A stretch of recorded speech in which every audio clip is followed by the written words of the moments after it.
देवाय ओमज्ञानतिमिरान्धस्य ज्ञानाञ्जन शलाकया चक्षुरुन्मीलितं येन तस्मै श्रीगुरवे नमः साक्षात् हरितेन समस्र शास्त्रै रुक्तस्ततभावतो एव सद्भि किन्तु प्रभुर्जो प्रिय एव तस्य वन्दे गुरुश्री चरणारविन्दम्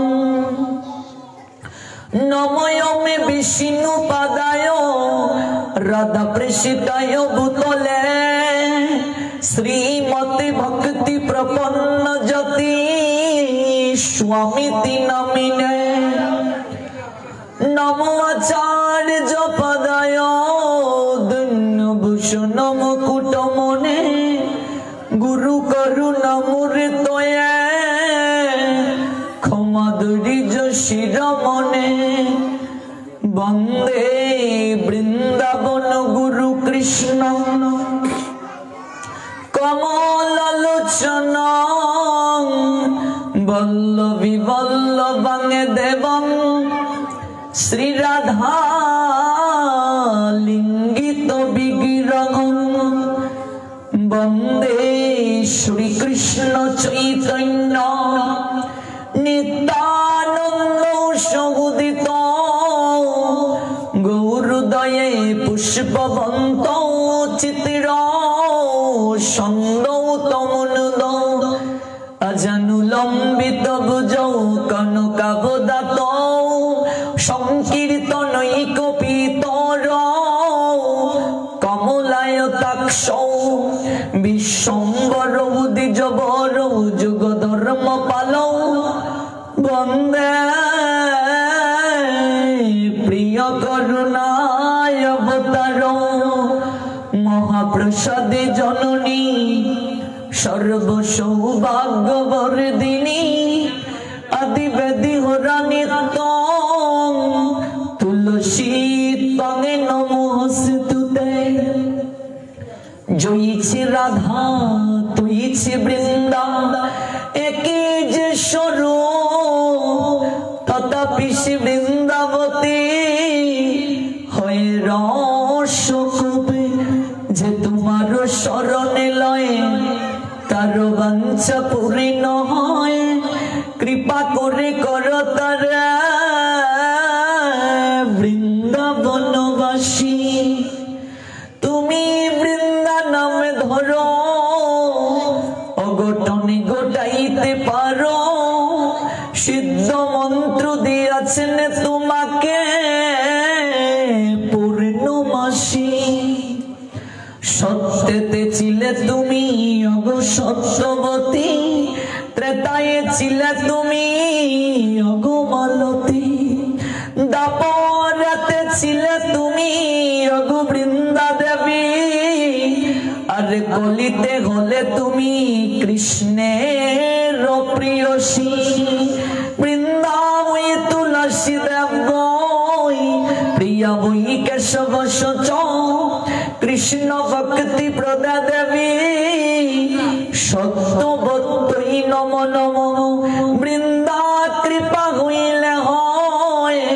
বৃন্দাবন प्राप्ति बृंदार कृपा ना हইলে नहे कृष्ण प्राप्ति कृष्णाय वासुदेवाय हरे परमात्मने प्रणत क्लेशनाशाय श्री गोविंदाय नमो नमः राधा निराशीश्वरी निरम्मं गोविंद मोहिनी पुरां वृषभानुसुतां देवी तं नमामि हरिप्रिये जय जय राधे जी गो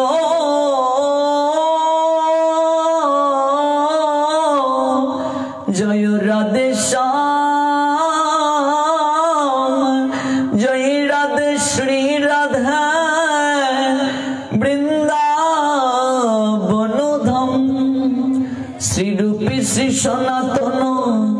ভট্ট রঘুনাথ শ্রীজীবী গোপাল ভট্ট দাসী রঘুনাথ এই ছয় গোসাইর করে চরণ বন্দন যাহা হতে বিঘ্ন নাশ অবিষিত পুরাণ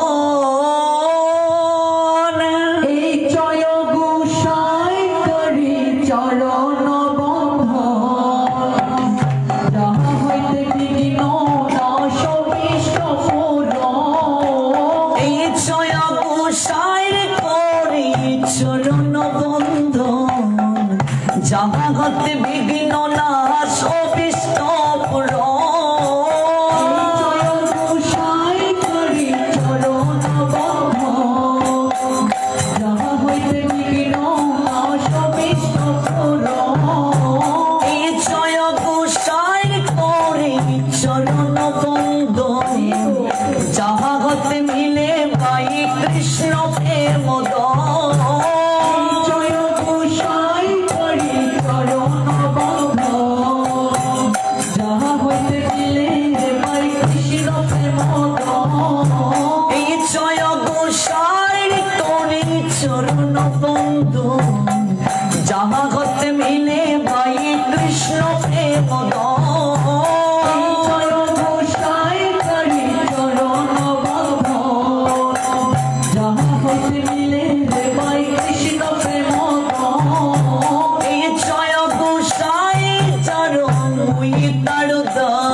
জনমে জনমে মুরায়ে অবিলাস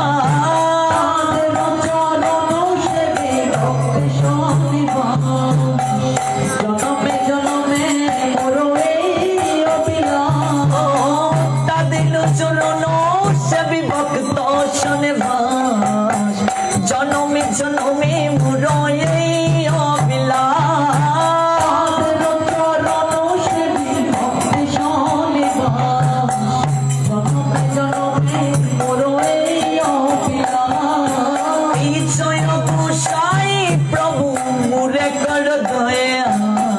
শরণ শরণ নীলাম দাও পদ ছায়া এই জয় গোসাই প্রভু মোরে করো দয়া শরণ শরণ নীলাম দাও পদ ছায়া এই জয় গোসাই প্রভু মোরে করো দয়া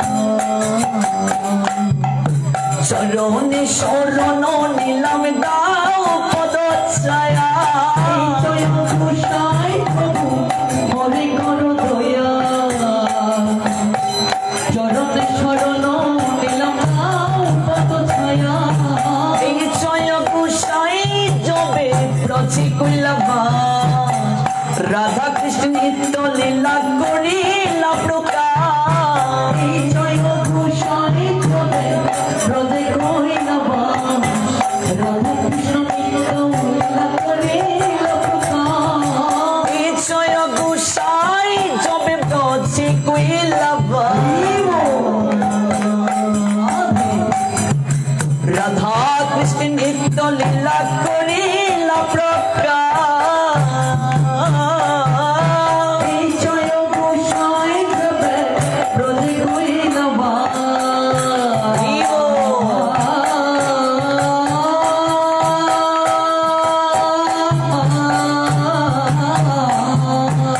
রাধা কৃষ্ণ নিত্য লীলা করিলা প্রকাশ কে বাজানি তো কে বাজানি কে বাজানি তো বৃন্দাবনের যুগল ভজন কে বাজানি তো বৃন্দাবনের যুগল ভজন কে বাজানি তো বৃন্দাবনের যুগল ভজন কে বাজানি তো বৃন্দাবনের যুগল ভজন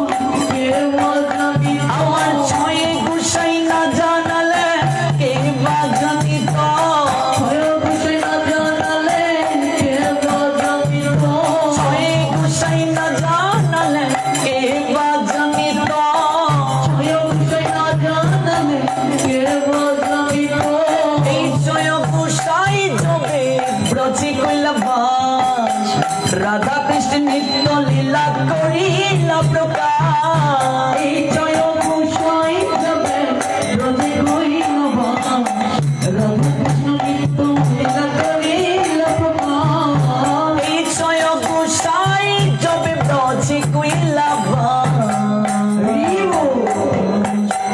রাধা কৃষ্ণ নিত্য লীলা করিলা প্রকাশ গোসাই যাবে ব্রজে কইলা বাস রাধা কৃষ্ণ নিত্য লীলা করিলা প্রকাশ ও মনির আনন্দে বলো ব্রজ বৃন্দাবন শ্রী গুরু বৈষ্ণব পদে মজাই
চরণ কেন দিয়েছেন ভগবান এই নাসিকা কেন দিয়েছেন এই চোখের কাজ কি এই জিহ্বার কাজ কি ভাগবতে অম্বরীশ মহারাজ দেখিয়ে দিলেন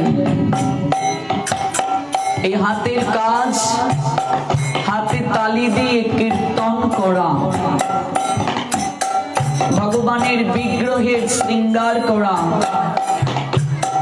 শ্রীমন্দিরকে মার্জন করা সাধুগুরু বৈষ্ণবের সেবা করা হাতের কাজ যদি না করি রেলওয়ে স্টেশনের পাশে গিয়ে দাঁড়িয়ে দেখুন কত লোকের হাত নেই ভগবান তো আমাদেরকে সেই দিক থেকে সচল রেখেছেন আমাদের দুটি হাতই আছে মুন্ডক উপনিষদ বলছেন বৃক্ষের নিচে গিয়ে যদি হাতে তালি দাও, এই দেহটা একটা বৃক্ষ, দেহ বৃক্ষে অসংখ্য পাপ পাখি বসে আছে। বৃক্ষের নিচে গিয়ে যদি তালি দাও, সেই তালি যদি ধীরে ধীরে হয় তাহলে কি পাখি উড়বে? হাতে তালি যদি দেয়া হয়, কম্পিত যদি হয়, বৃক্ষের বসা পাখিগুলো উড়ে চলে যাবে। এই দেহটা একটা বৃক্ষ, দেহ বৃক্ষে অসংখ্য পাপ পাখি বসে আছে। আমরা যদি হাতে তালি দিয়ে কীর্তন করি,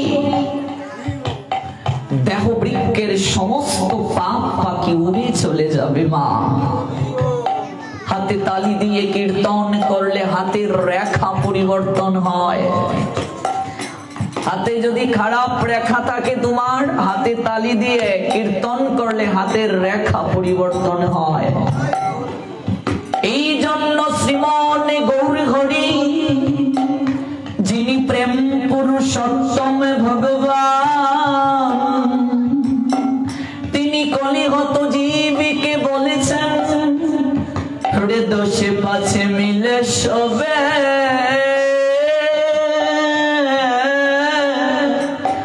দাঁড়াতে বসিয়া। সারাদিন যদি সময় নাও পাও, পরিবারের সবাইকে নিয়ে অন্তত একটু সন্ধ্যায় একটু বসো সবাইকে নিয়ে। এটা গৌর হরির আদেশ। যদি ঝাঁজ না থাকে, কাশি, হারমোনিয়াম না থাকে, মৃদঙ্গ না থাকে, করতাল নাও থাকে, কীর্তনে করো সবে হাতে তালি দিয়া। যদি কিছু নাও থাকে, অন্তত হাতে তালি দিয়ে একটু কীর্তন করো। প্রেম ধ্বনি, হরির ধ্বনি করার সময় হাত তুলতে হয়। কতটুকু হাত তুলব? অনেকে এতটুকু হাত তুলেন, অনেকে এতটুকু, অনেকে আবার ভাবছেন ঠান্ডার সময় চাদরের নিচে হাতটা রেখেছি, কি প্রয়োজন আছে, এভাবেই বসে থাকি। অনেক মায়েরা লজ্জায় হাত তুলেন না, কিন্তু হাত কেন তুলতে হয়? না তুললে অপরাধ কি? কতটুকু তুলতে হয় তারও ব্যাখ্যা দিয়েছেন শাস্ত্র। এই হাত তোলার অর্থ হচ্ছে ভগবানের কাছে আত্মসমর্পণ করা। সমর্পণ যদি পূর্ণ ভাবে না হয়, গৌর হরি দেখালেন হাত তুলতে হবে এমন ভাবে। সমর্পণ যদি পূর্ণ ভাবে না হয়, কৃষ্ণ কখনো কৃপা করেন না। কুরুক্ষেত্রের রাজসভায় দ্রৌপদীর বস্ত্রকে দুঃশাসন টানছে। দ্রৌপদী এক হাতে নিজের বস্ত্রকে সামলাচ্ছেন, আরেক হাতে অনাদির আদি শ্রী গোবিন্দ ভগবানকে ডাকছেন। রুক্মিণী গোবিন্দের মহিষী, তিনি গোবিন্দকে বলছেন, হে প্রাণনাথ, তুমি যাকে সখী বলে ডাকো, যে তোমার সখ্য প্রেমের ভক্ত, সে আজ সংগ্রাম রক্ষার নিমিত্তে তোমাকে ডাকছে, তুমি কেন তাকে বস্ত্র দিচ্ছ না প্রাণনাথ? তুমি কেন তাকে কৃপা করছো না? গোবিন্দ বলছেন, প্রিয়া, আমি তো দ্রৌপদীকে কৃপা করতেই চাই, কিন্তু দ্রৌপদী তো কৃপা নিতে চায় না। কেউ যদি নিজের বলে কিছু রাখে আর আমাকে কিছু দেয়, আমি তাকে কৃপা করি না। দ্রৌপদীর তো পূর্ণরূপে আমার প্রতি বিশ্বাসেই নাই, সমর্পণই নাই। যদি থাকতো সে দুহাত তুলে আমাকে ডাকতো। কেউ যদি নিজের বলে কিছু রাখে আর আমাকে কিছু দেয়, আমি তাকে কৃপা করি না। যখন দেখলেন দ্রৌপদী তার পক্ষে আর কাপড়কে সামলানো সম্ভব নয়, তখন তিনি দুহাত তুলে গোবিন্দের নিকটে আত্মসমর্পণ করে বলেছিলেন, কৃষ্ণায় বাসুদেবায় হরহে পরমাত্মনে প্রণত ক্লেশ নাশায় শ্রী গোবিন্দায় নমো নমঃ। ভগবান অনন্ত আকারে নিজেকে বস্ত্রের মাঝে প্রকাশ করলেন। দ্রৌপদীর সম্ভ্রমকে রক্ষার হেতুতে দুঃশাসন বস্ত্র টানতে টানতে রাস সভাতে স্তূপাকার করলো, ক্লান্ত হয়ে গেল, সভাসদ উপলব্ধি করলো অনন্তকাল ধরেও যদি এই বস্ত্রকে টানা হয়, এই বস্ত্র কখনো শেষ হবে না, কারণ এই বস্ত্রের মাঝে অনন্তময় ভগবান গোবিন্দ নিজে প্রকাশিত হয়ে আছেন। দেখুন আত্মসমর্পণ কাকে বলে। বস্ত্রহরণ লীলায় ব্রজ গোপিকাগণ এক হাতে গোবিন্দের নিকটে আত্মসমর্পণ করে বলছেন, গোবিন্দ তাদেরকে বস্ত্র প্রদান করেন নাই। বস্ত্রহরণ লীলাটা একদিন আস্বাদন করব। এই বস্ত্র মানে শুধু কাপড় নয়, গীতায় গোবিন্দ বস্ত্র মানে বুঝিয়েছেন দেহ। বাসাংসি জীর্ণানি যতাবিহায় নবানি গৃহ্ণাতি নরপরাণি তথা শরীরানি বিহায় জীর্ণানি অন্যানি সংজাতি নবানি দেহি। বস্ত্র হরণ মানে কামনার বসনকে, কামনার দেহটাকে হরণ করা। কাম কিসে হয় মা? দেহে দেহে কাম হয়। দেহই যদি না থাকে, থাকে কি আত্মা? আত্মায় আত্মায় তো কাম হয় না গো, আত্মায় আত্মায় প্রেম হয়। আত্মীয় সবাই ভাই আত্মার সম্বন্ধে আত্মীয়তা নাহি হয় মায়াময় গন্ধে। এই জন্য রাশির পূর্বে বস্ত্র হরণ করলেন, অর্থাৎ কামনার দেহটাকে হরণ করলেন। দেখে বিন্দু মাত্র কাম থাকলে রাশি প্রবেশের অধিকার হয় না। যখন বস্ত্র হরণ করেছিলেন, গোপীদের বয়স সবার 7 বছরের নিচে, তখন তাদের মাঝে দেহ সম্বন্ধীয় কামনা সম্বন্ধীয় কোনো জ্ঞান ছিল না। অথচ আমাদের সমাজে এই বস্ত্রহরণ লীলাটাকে নিয়ে গোবিন্দের চরিত্রে শাস্ত্র না বুঝে অনেকেই কালিমা লেপন করে। কৃষ্ণ যখন রাস করেছিলেন তার বয়স 9 বছরের কম ছিল। রাধারানী তথা ব্রজ গোপিকাদের বয়স 7 বছরের কম ছিল। একটা 6 বছরের বাচ্চাকে যদি কেউ জড়িয়ে ধরে, সমাজ কখনো খারাপ চোখে দেখে না। রাধা গোবিন্দের লীলা ছিল অপ্রাকৃত লীলা, দেহের ঊর্ধ্বে। এবং মনে রাখবেন, এই লীলার সঙ্গে জড় জগতের কোনো সম্পর্কের তুলনা করা মানে অপরাধ। ভক্তের সঙ্গে ভগবানের মিলন, জীবাত্মার সঙ্গে পরমাত্মার মিলন, খণ্ডের সঙ্গে অখণ্ডের মিলন, এটাই তো রাস। সেখানেও আমরা দেখতে পাই এমন করে ব্রজ গোপিকার আর্তনাদ করেছিলেন, বস্ত্র দাও, গোবিন্দ দেন নাই। যখন দুহাত তুলে সমর্পিত হয়েছিলেন তখনই বস্ত্র প্রদান করা হয়েছিল। কাজে প্রেমধ্বনি করার সময়, হরিধ্বনি করার সময় হাত তুলতে হয়। হাতটা তুলতে হবে পূর্ণভাবে। ভেবে দেখো, আজ আমাদেরকে গোবিন্দ দুটো হাতি দিয়েছেন। কত লোক আছে রেল স্টেশনের পাশে দাঁড়ালে, রাস্তায় দাঁড়ালে দেখা যায় তাদের হাত নেই। এই যে ভগবান আমাদেরকে দুটো হাতেই দিয়েছেন, একটু কি তার প্রতি কৃতজ্ঞতা জ্ঞাপন করা উচিত নয়? যে গোবিন্দ তুমি ওদের থেকে আমাদেরকে ভালো রেখেছো। প্যারালাইসিস হয়ে কত দেখো, কত লোক এক সাইড অচল হয়ে পড়ে আছে, হাত তুলতে পারে না। তোমায় যে ভগবান দুটো হাঁটি সচল দিয়েছেন, তো তুমি যে আলস্য করে হাতটাই তুলছো না। ভগবান বলছেন পরবর্তী জন্মে আমি তোমাকে আর হাতই দেব না, হাতেই দেব না, কারণ আমি তোমাকে যে ইন্দ্রিয় দিয়েছি তার যথার্থ ব্যবহার তুমি করোনি। এই পা কেন দিয়েছেন? পা দ্বারা হেঁটে ভগবানের মন্দিরে যাওয়ার জন্য, সাধু সঙ্গে যাওয়ার জন্য, সাধু সঙ্গে যাওয়ার জন্য। সাধুগুরু বৈষ্ণবকে দর্শন করতে যেতে এই পায়ের প্রয়োজন। হরিনাম করে নৃত্য করার জন্য, এই যে আমরা নৃত্য করব সবাই, মাতাজিরা আলাদা, বাবাজিরা আলাদা, পাঠের শেষে নৃত্য হবে। এই পা দিয়েছেন নৃত্য করার জন্য, হাঁকিয়ে ঢাকিয়ে কুল করতালে গাইয়ে ধাইয়ে নাচে, দেখিয়া সমন তরাস পাইয়ে কপাট হানিবে তারে। চৈতন্য মহাপ্রভু যে অভয় বাণী দিলেন, অভয় সিদ্ধান্ত দিলেন, একটু নৃত্য করো, হরিনাম করে। মহাপ্রভু চার জায়গায় সব সময় বিরাজ করে মা। এক হচ্ছেন শ্রীবাস আঙ্গিনায়, 2 নম্বর জায়গা নিত্যানন্দ প্রভুর নর্তনে, যারা নিতাই চাঁদের মতো হরিনাম করে নাচে। গৌর হরি বলছেন আমি তাদেরকে ছেড়ে কোথাও যাই না। 3 নম্বর জায়গা সচী মায়ের আঙ্গিনায় গৌর হরি সব সময় থাকেন।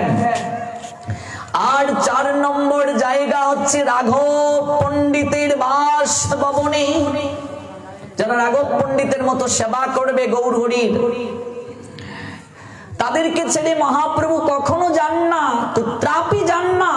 রাঘব পণ্ডিতের বাস ভবনে গৌর হরি সতত থাকেন। তাই চরণ দিয়েছেন, পা কেন দিয়েছেন? পা দিয়েছেন হরিনাম করে নৃত্য করার জন্য। নিতাই গো সীতানাথ প্রেমানন্দে, হরি হরি বলো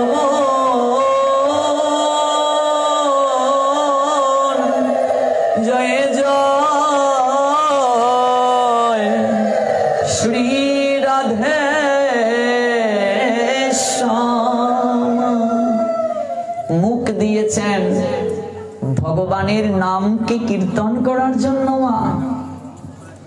দেখো এই মুখে কত কথা বলি আমরা, রাজনৈতিক কথা, গৃহের কথা, বাড়ির কথা, আন কথা, কত কথা আমরা বলি, কিন্তু কৃষ্ণ কথা, কৃষ্ণ নাম বলতে আমাদের আলস্য হয়। মহাসাধিকা মা আনন্দময়ী বলছিলেন কৃষ্ণ কথাই কেবল কথা, বাকি সব বৃথার ব্যথা। জগতের বুকে যত কথা আছে, যত নাম আছে, সমস্ত কিছুর মাঝে বেদনা আছে গো, দুঃখ আছে। কেবলমাত্র কৃষ্ণ কথার মাঝে আনন্দ রয়েছে, কেবলমাত্র কৃষ্ণ কথার মাঝেই পরম শান্তি রয়েছে। আমরা কত কথা দিবস রজনী বলি, কিন্তু কৃষ্ণ কথা বলার ক্ষেত্রে আমাদের আলস্য আসে। এই জন্যই তো মহাজন বলছেন দিবস রজনী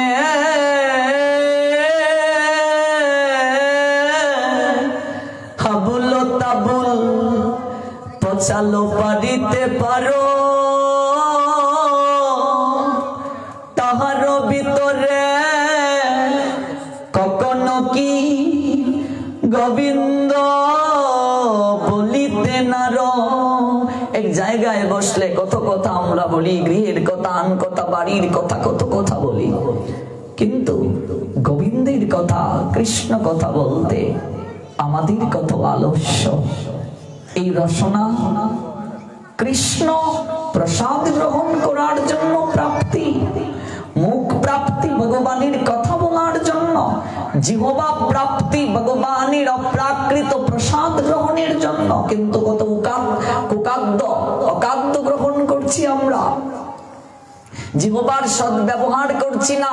কৃষ্ণ বড় দয়াময়, করিবারে জিহ্বা জয়, সব প্রসাদ অন্ন দিলেন ভাই, সেই প্রসাদ অমৃত পাও, রাধা কৃষ্ণ গুণ গাও, প্রেমী ডাকো শ্রীকৃষ্ণ চৈতন্য নিতাই। এই জিহ্বার সদ্ব্যবহার কৃষ্ণ প্রসাদ গ্রহণের জন্য, এই যে আপনাদের জন্য নদিন ব্যাপী কৃষ্ণ প্রসাদের আয়োজন করা হয়েছে, এটা জিহ্বার প্রধান আস্বাদ্য। আর এই যে এখন যে প্রসাদ বিতরণ হচ্ছে, গতকাল আমি ব্যাখ্যা করেছি বিস্তারিত, আমার আলোচনা যদি ধারাবাহিকভাবে না শুনেন তাহলে অনেকেই মিস করবেন, যেহেতু শিডিউলটা এমন ভাবে করা হয়েছে একদিন দিনে একদিন রাতে।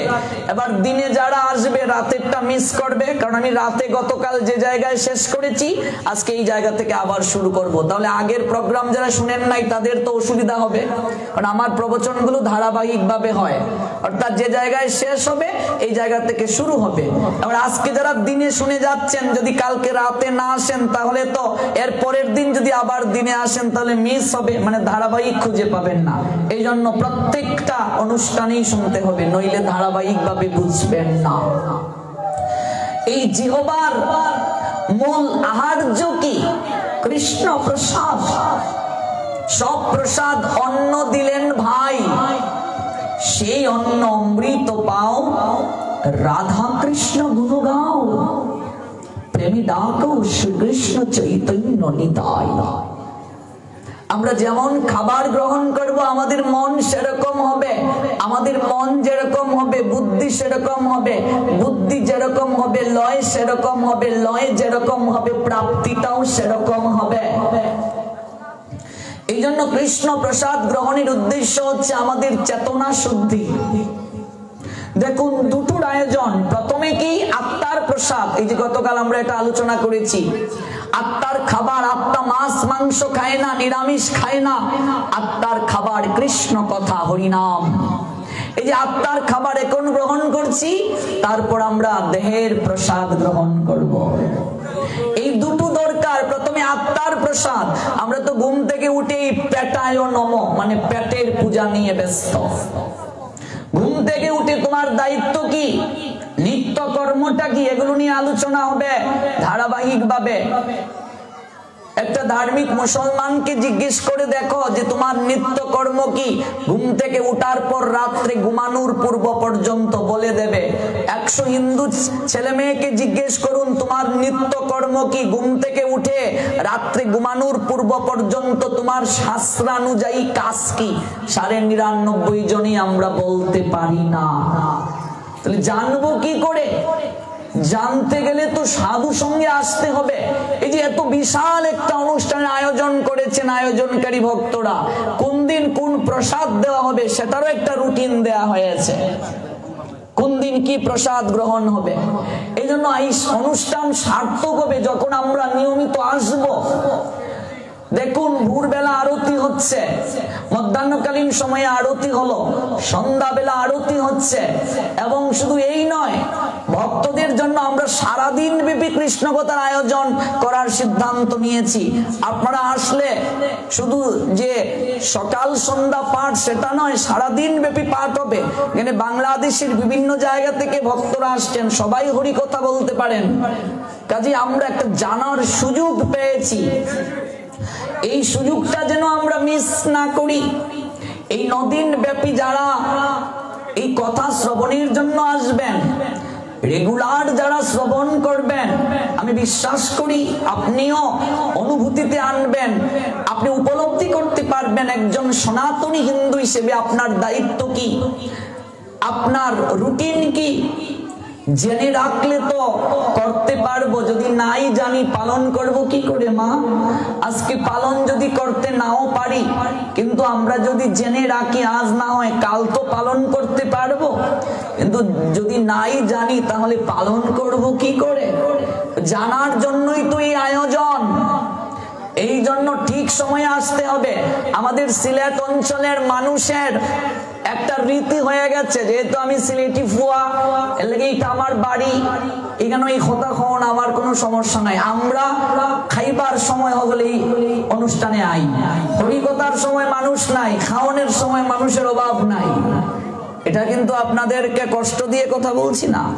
অন্যান্য জায়গায় গিয়ে দেখবেন 7 দিন অনুষ্ঠানের আয়োজন হলে লাস্টের দিন শুধু প্রসাদ, রেগুলার প্রসাদও দেয়া হয় না, কিন্তু মানুষের ঢল থাকে। আত্মার খাবার যদি না দেয়া হয়, এই যে আমরা একটু পরে যে প্রসাদ পাবো এটা তো দেহের প্রসাদ, দেহের ভেতর তো আরেকটা দেহ আছে, এটাকে চিন্ময় দেহ বলে, তাহলে এটাকে আত্মা বলে। আচ্ছা বলুন, আপনার আমার ভেতরে আত্মা আছে বলেই তো কথা বলতে পারছি, চলতে পারছি, হাঁটতে পারছি, আসতে পারছি, আনন্দ করতে পারছি। আচ্ছা বাবা, আত্মা যদি চলে যায় শরীরের কি কোনো মূল্য আছে? আত্মা দেহ ছেড়ে চলে গেলে রাত্রে মরলে সকালে বাসি মরা বলে কেউ ছুবে না। তাহলে আমরা যে যা খাবার গ্রহণ করছি, একেবারে নিরামিষেই বলো, মাছেই বলো, মাংসই বলো, এই যে খাবার গ্রহণ করছি এগুলো একটাও তো আত্মার খাবার না। অনেকেই কয় আত্মায় টানতেছে, যদি একটা বোয়াল মাছ খাইতে পারতাম।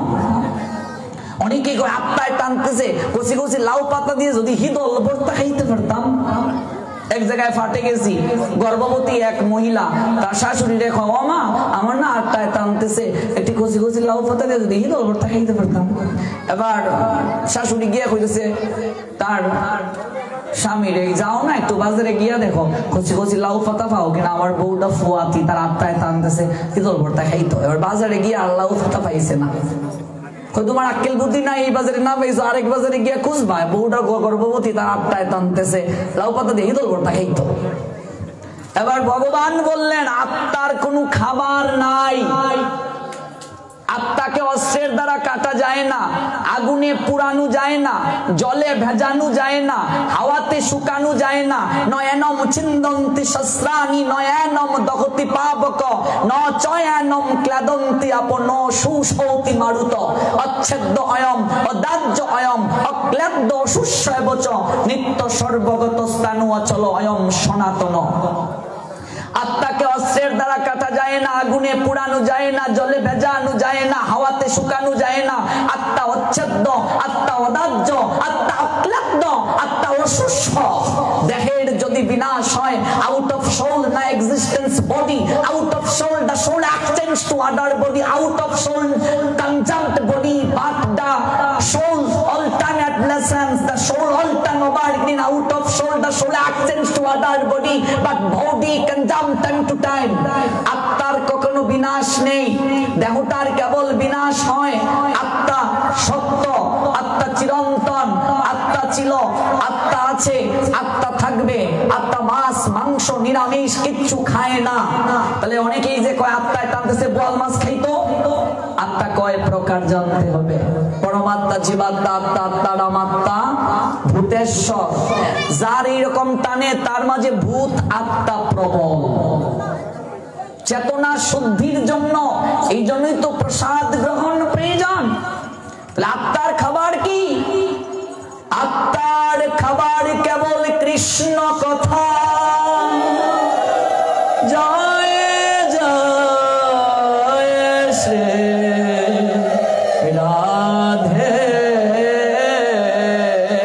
শ্যাম। আত্মার খাবার কৃষ্ণ কথা। আচ্ছা আবার বুঝো মা, আত্মার খাবার যদি কৃষ্ণ কথা হয়, তো এখন যে আমরা যে খাবার গ্রহণ করছি এটা কিসের খাবার? আত্মার খাবার। তাহলে আমি যদি 2:30টার সময় আই, তাহলে কিসের খাবারের জন্য আসছি? দেহের খাবার। তাহলে আমাদের কোনটা আগে দরকার, আত্মার না দেহের? ও মা, তাহলে তো এখন তো মানুষ মাত্র আওয়াজ শুরু হয়েছে, যাই একটু নিমন্ত্রণ প্রসাদ খেয়ে আই। ম্যাক্সিমাম সিলেটি মানুষদের মাঝে আমি গড়ের ফুয়া লিখে কইতেছি, তোমরা রাগ করতাই না, অন্য জায়গায় তো ইতা কইতে পারতাম না। গড়ের ফুয়া আবার গড় কইতো, ইতা আবার কি থাকো। আমরা সিলেটি মানুষ, আমরা খাওয়ানোর সময় বাবা, আর এর আগে মানুষ নাই। আনন্দবাজারে মানুষের অভাব নাই, কিন্তু কীর্তনে আসনে মানুষ নাই। ইতা কিতা আগে তো আত্মার খাবার দিতে হবে। যারা গীতা পড়ছো এর লেগে দেখবা আত্মা আত্মার বন্ধু, আত্মা আত্মার শত্রু। তোমার আত্মা শত্রু হয়ে যাইব। এখন আমরা কেবল দেহটা নিয়েই ব্যস্ত আছি। প্রত্যেক দিন দেহটাকে মরিয়ে ঘষিয়ে পরিষ্কার পরিচ্ছন্ন আমরা করছি, কিন্তু দেহের ভিতর যে আত্মা, আত্মার খাওন দাওন কিচ্ছু নাই। তাইছে গীতা কইতাম একটা গল্পই কই। মনে করো এই গুপ্তপাড়ায় এক নতুন দাদা বিয়া করছে। এবার নতুন নতুন বিয়ে করছে। এবার বৌদি হইতেছে, দাদা রে শুনছ সিলেট একটা বাণিজ্য মেলা হইতেছে, তুমি তো বিয়ার পরে আমার কোনখানে লইয়া গেছো না। আমার একটু সিলেট লইয়ে যাও না বাণিজ্য মেলায়। এবার বৌদি দাদারে বায়না ধরছে, দাদা একটা গাড়ি আইনা গুপ্তপাড়া থেকে সিলেটের উদ্দেশ্যে রওনা দিছে, বেশি দূর না, একটু পরেই তো যাওন যাইব। গিয়া মেলা টেলা ঘুরে খুঁজেছে, আচ্ছা গো তোমার কুস্তা সয়েজ লাগছে নি? কয়ে আমার একটা খাসার মাঝে ময়না পাখি দেখা যাইতেছে, এটা আমার বড় চয়েস লাগছে। বিয়ার আগে আমি ময়না বড় পুষতাম, তুমি যদি এটা আমারে কিনা দেও তাহলে আমার খুব ভালো লাগবো। এবার ময়না পাখি আর খাসা গুপ্তপাড়ার দাদাই কিন্না দিয়া গাড়ির মাঝে লইয়া বৌদিরে লইয়া আইছে গুপ্তপাড়া। প্রত্যেক দিন গুপ্তপাড়ার বৌদি ময়নারে পুষ মানায়, ময়না পাখি তো পুষ মানতে পারে। এরপরে খাসারে ঘষা মাজা করে, পরিষ্কার পরিচ্ছন্ন করে। এইভাবে কয়েক মাস গেছে। এবার গুপ্তপাড়ার বৌদিরে নায়ন্বিত আইছে, আমরা সিলেটি মানুষ নায়র তো আমরা ভালাই বুঝি, নায়ন্বিত আইছে তার ভাই। হেরে সুরদি তোরে আইসলাম নায়ন দিতাম, তুই যাইতে না? কই যাইতাম তো ঠিকই রে ভাই, খাসাটা কই রাখতে যাইতাম, এটাই আমি নিয়া বড় ভাবতাছি। এমন সময় গুপ্তপাড়ার বৌদির বড় জাল, বড় বৌদি একটু বুদ্ধি শুদ্ধি কম, ব্যাককল টাইপের। গুপ্তপাড়ার কোনো বড় বৌদি আবার কইও না যে তোমারে ব্যাককল কইছি, এটা গল্পের কথা। গুপ্তপাড়ার বড় বৌদি একটু ব্যাককল টাইপের, সরল, বুদ্ধি শুদ্ধি কম। হ্যাঁ কইতেছে, হে রে তুই বাপের বাড়ি যাইতে যা, হ্যাঁ এটার লেগেও তো বাবনের কি দরকার আছে? কয় বর্দি আমি তো যাইতাম ঠিক খাসাটা কই রাখতে যাইতাম, এটা নিয়ে তো বড় আমার চিন্তা। আচ্ছা বর্দি তুমি কি তা খাসারে দেখাশোনা করতে পারবাইনি? ফার্মু মানে ঢের ফার্মু, যা তুই আমার কাছে খাসা দিয়া। এবার ছোট জাল বড় জালের কাছে খাসা সমঝাইয়া দিয়া 1 মাসের লাইয়া বাপের বাড়ির উদ্দেশ্যে রওনা দিছে। আর আগেই কইছি বড় যা মানে বড় বৌদি একটু বুদ্ধি শুদ্ধি কম, ব্যাককল টাইপের, তাই। এবার খাসা যে দিয়া গেছে, কইছে খাসারে দেখাশোনা করতো মা, আর প্রত্যেকদিন খাসারে খালি ঘষা মাজা করে, ঘষা মাজা করে, বিথে ফাঁকিরে খাওন দাওন কিছুই দেয় না। কারণ গুপ্তপাড়ার বড় বৌদিও ব্যাককল, তাই হয়ে গেছে খালি খাসা দেখাশোনা করতো, তাই খালি খাসার এই ঘষা মাজা করে, ঘষা মাজা করে। বিথে বাকি আছে না, ওরে যে খাওন দাওন দেওয়ান লাগে, এটা তো কইছে না, তাইও আর দেয় না। 1 মাস পর কি তৈব অবস্থা বলো হরি? আমরা অনেকেই বড় বৌদির মতো ব্যাককল, খালি খাওয়ানোর সময় আই। 1 মাস পরে এই গুপ্তপাড়ার ছোট বৌদির নায়র সাইয়া টাইন একটু শরীরের নাদুস নুদুস বানাইয়া টাইন গুপ্তপাড়ার দিকে রওনা দিছে। আইয়া দূর থেকে দেখতেছে বারান্দার মাঝে খাসা একটা ঝুলানো। বাপরে বাপরে বাপ, আমার বর্দি খাসারে কি সুন্দর গোসা মজা করিয়া টাইন রাখছেন, একটু দেখিছেন? বাপ বর্দির একটা থ্যাঙ্কস না দিলেই নয়। এবার দাঁড়ো আইছে, আইয়া দেখে খাসা তো প্রত্যেকদিন গোসা মজা করছে, ঝকমক ঝকমক ঝকমক করতেছে, খাসার ভিতর ফাঁকিটা নাই। ও বর্দি বর্দি কিরে তোর আক্কেল বুদ্ধি নাই, আই খালি চিৎকার চেঁচামেচি শুরু করছো, ইত্যা কিতা কই বাপের বাড়ি থেকে আইসোস, কিতা আনছোস, কত টাকা দামের শাড়ি আনছোস, রাখো তোমার শাড়ি, আমার খাসার ভিতর ফাঁকি কই? দেখবো তুই তো খালি হইয়া গেছস খাসারে গোসা মজা করতে, আমি তো খালি খাসারই দেখাশোনা করছি, আমি কি তা জানি খাসার ভিতর ফাঁকি? এগুড়ে খাওয়ান দাওয়ান কিছু না দিলে এগুর অবস্থা বলো হরি হরি বল। আমরাও বড় বৌদির মতো খালি খাসা, স্যান্ডেল না স্যান্ডেল শো, লাইফ বয়, হ্যানো লাক্স, মুখে দিবার সেদা বেদা, তারপরে ফগ, তারপর সানসিল্ক, আর খাসার যত্নের জন্য খালি খাওয়ন। ভিতরে ফাঁকি আছে না, এর খাওয়ন দাওয়ন, ফাঁকির অবস্থা কি তৈব মা বলো হরি? খাসার যেমন যত্ন প্রয়োজন, ফাঁকিরও যত্ন প্রয়োজন। এবার তুমি যদি দেহর পরিষ্কার না করো, এগু তো কি ধরবে, এগুর শরীর গন্ধ করে, এগুর তার বইতই না। খাসারও যত্ন প্রয়োজন, ফাঁকিরও যত্ন প্রয়োজন। পাখিটির জন্যই খাঁচা, খাঁচার জন্য পাখি নয়। পাখি যতদিন আছে খাঁচার প্রয়োজন আছে, পাখি নেই খাঁচার প্রয়োজন নেই। এবার পাখি মারা যাওয়াতে গুপ্তপাড়ার বড় বৌদি বড়দা, ছোট বৌদি ছুটদা, কেউ আর খাঁচার খবর রাখে না। তোমার এই দেহ খাঁচার ভেতরে প্রাণ পাখি আত্মা যতদিন পর্যন্ত থাকবে ততদিন পর্যন্ত তোমার দেহটার মূল্যায়ন আছে। ওই দেহ ছেড়ে প্রাণ পাখি যেদিন উড়ে যাবে, রাত্রে মরলে সকালে বাসি মরা বলে কেউ স্পর্শ করবে না, কেউ তোমাকে নিয়ে ভাববে না। এই জন্য খাঁচার যত্ন যেমন প্রয়োজন, তার চেয়ে অধিক প্রয়োজন পাখির যত্ন। ওই পাখি কি খায় বলছেন কৃষ্ণ কথা। এই জন্য 12টার দিকে আমাদের ভোগরাগ, 12:30 পর্যন্ত আরতি কীর্তন, জাস্ট 12:30টায় প্রবচন হয়। আপনাদের দায়িত্ব আসা 12:30 আগে মায়েরা কয় না হইতাম না, হইলে যদি আউন লাগে কয়টা আপনার আইতা 12টার সময় আইতা, এর আগে খামতাম সব সাইডে 12টার লগে আইতাই না, এখানে তো খানি টানি খাম খেতা গো বাড়ি খাইতায় নাস্তায় গাইতায় ইত্যাদি। 12টার দিকে সকলে আইতায়, পরে সবাই আমরা এই আত্মার খানি দিয়া পরে সবাই নাচমো, তোমরা লগে আমিও নাচমো। গড়ের ফুলা দুদিন পরে আইছি, এই 2 মাস আসলাম, বরিশাল আসলাম, নোয়াখালী আসলাম, খালি প্রাণ ছটফট করতেছে কোন দিন বাড়ি যাইতাম, সিলেটে গিয়া সকলের লগে একটু সিলেটি ভাষায় মারতাম। তোমরা আইসো, তোমরা লগে খাইতাম নাচতাম গাইতাম, তো তোমরা ইতা খাম খেতে বিটে, তোমরা আও 2টা আর এইটায় 12টার দিকে সকলের আওয়ান লাগবো, এরপরে আরতিতে অংশগ্রহণ করবাই, এরপরে কৃষ্ণ কথা আত্মার খানি খাইবাই, পরে দেহের খানি খাইবাই, খাইতে গিয়া দুবাতি দিয়ে আবার আইতায়, আবার ইয়ে খাইতাই। এখানে সবটাই তো ব্যবস্থা আছে 9 দিন পর্যন্ত। এই 9 দিন ভগবানের দিয়ে আলতায়, কি আনন্দ! এই বৃন্দাবন আর কই পাইবাই? আগামী বছর তোমার জীবনে এই অনুষ্ঠান আসতে পারে কিনা সন্দেহ, কারো গ্যারেন্টি নেই জীবনের। একান থেকে উঠতে পারবো কিনা গ্যারেন্টি নেই, বলো হরি হরি বল হয়ে যেতে পারে। তুমি বাড়ি যেতে পারবে কিনা তার কোনো গ্যারেন্টি নেই। আমাদের একটা রীতি হয়ে গেছে, সংসারের সমস্ত কাজ সামলে তারপর গিয়ে একটু মহাপ্রভুকে প্রণাম দেব। সারাটা জীবন সংসারের দায়িত্ব পালন করতে করতে জীবনকে শেষ দিয়ে গেলে বলো তোমার নিজের জন্য কি করলে? নিজের জন্য কি করলে? যদি বলো ছেলেটাকে ডাক্তার বানিয়েছি, এটা কি নিজের জন্য নয়? সংসারের সবার দায়িত্ব পালন করেছি, এটা কি নিজের জন্য নয়? শাস্ত্র বলছেন না, একটাও নিজের জন্য নয়। কারণ তুমি যখন যাবে এই সংসারের কেউ তোমার সঙ্গে যাবে না, এটা তোমার নিজের জন্য নয়। এই জগতে কারো পাপ কেউ নেয় না, কারো পুণ্য কেউ নেয় না। রত্নাকর দস্যুর পাপ তার মা নেয়নি, বাবা নেয়নি, বউ নেয়নি। সারাটা জীবন সংসারের জন্য যে এত খাটছ, সংসার তোমাকে কি দিয়েছে, সংসার কত বিচিত্রালয় সেদিন বুঝবে। শুধু 2 দিন বিছানায় পড়ে দেখো, একে এসে পাকিবে, দন্ত নড়িবে, সম্বল হবে তোমার লাঠি, আর পুত্র পরিজন সকলে বলবে এই জঞ্জাল মরলেই বাঁচি। চুল পাকবে গো মা, দাঁত নড়বে, চলার সম্বল লাঠি ছাড়া একদিন অগ্রসর হতে পারবে না। সেদিন পুত্র পরিজন সবে বলবে জঞ্জাল মরে না কেন, মরলেই বাঁচি। সংসারে নিজের ভজনটা নিজেকে করতে হবে, সংসারকেও প্রতিপালন করতে হবে, কিন্তু ভগবানকে বাদ দিয়ে নয়।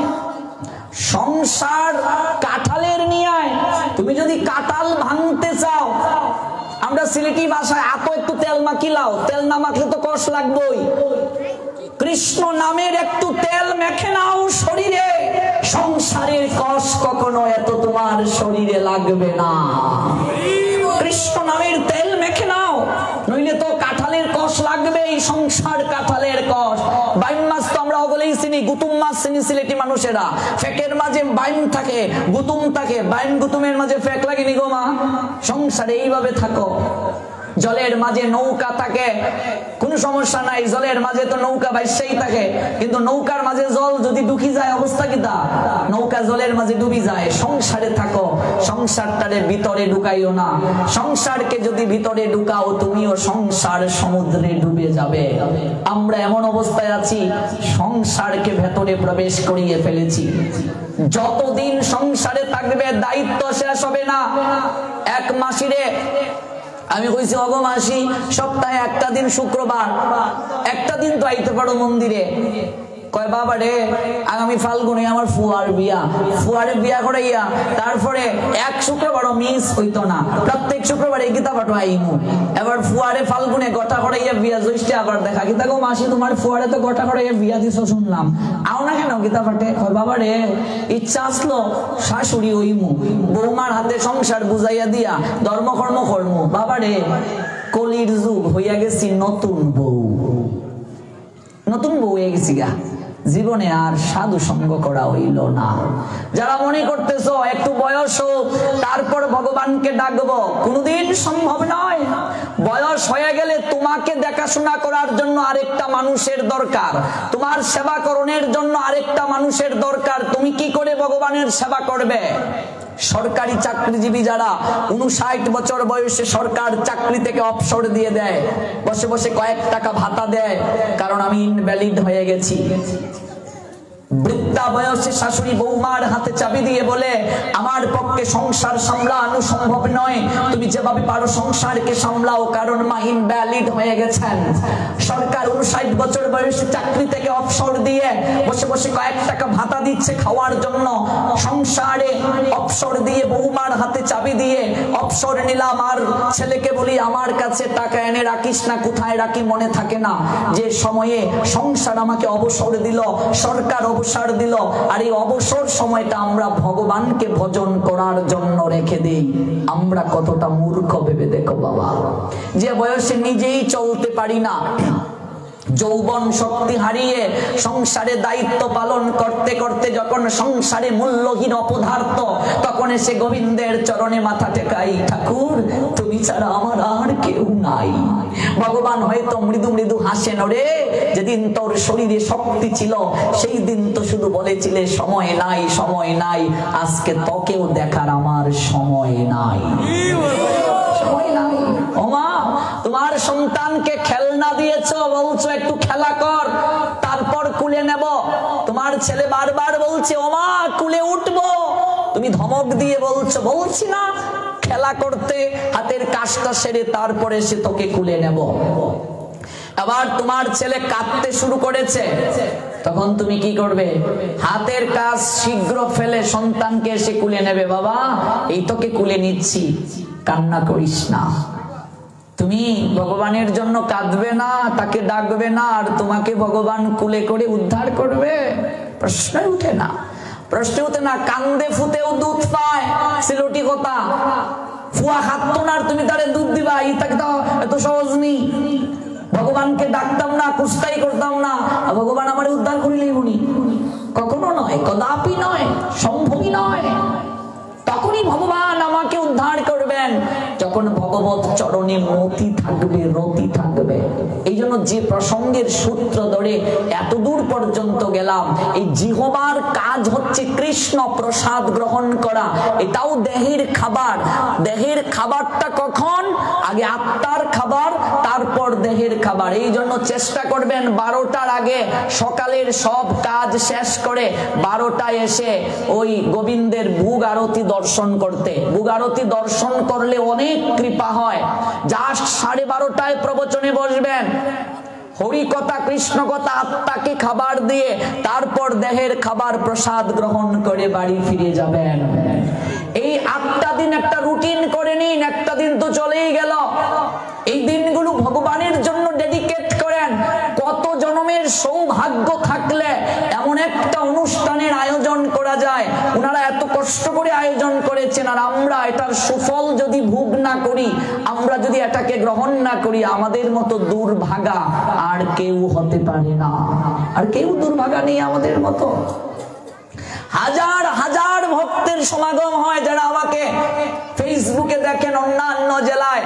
এই শ্রীহট্ট সবচেয়ে পুণ্যভূমি, আর যে জায়গায় আমরা হরিকথা শ্রবণ করছি সেটাও অপ্রাকৃত ধাম। ছিল মুরারি গুপ্তের আবির্ভাব ধাম। গতকালকে আমরা আলোচনা করেছি মুরারি গুপ্ত হনুমান ছিলেন, হনুমানকে নিয়ে। আর মুরারি গুপ্ত নিয়ে আজকে থেকে শুনবো আমরা। এই অপ্রাকৃত ধামে হরিকথা শ্রবণ করার আমরা সৌভাগ্য অর্জন করেছি। কাজেই মা এটা মিস করো না, প্রত্যেক দিন হরিকথা শ্রবণ করতে আসো। শ্রবণ করলেই মঙ্গল হবে মা। বয়স 50 হয়ে গেল, কি করলে মা? অন্তত একটু পারের সম্বল করো। কি নিয়ে যাবে ভেবে দেখো, কি যাবে তোমার সঙ্গে? কিছুই তো যাবে না। যেদিন ডাক আসবে সেদিন কত টাকা ব্যাংকে রেখেছো সেটা বলে যাওয়ার সময় পাবে না। সম্পত্তির হিসাবটা, দলিলটা সন্তানকে বুঝিয়ে যাওয়ার সময় পাবে না।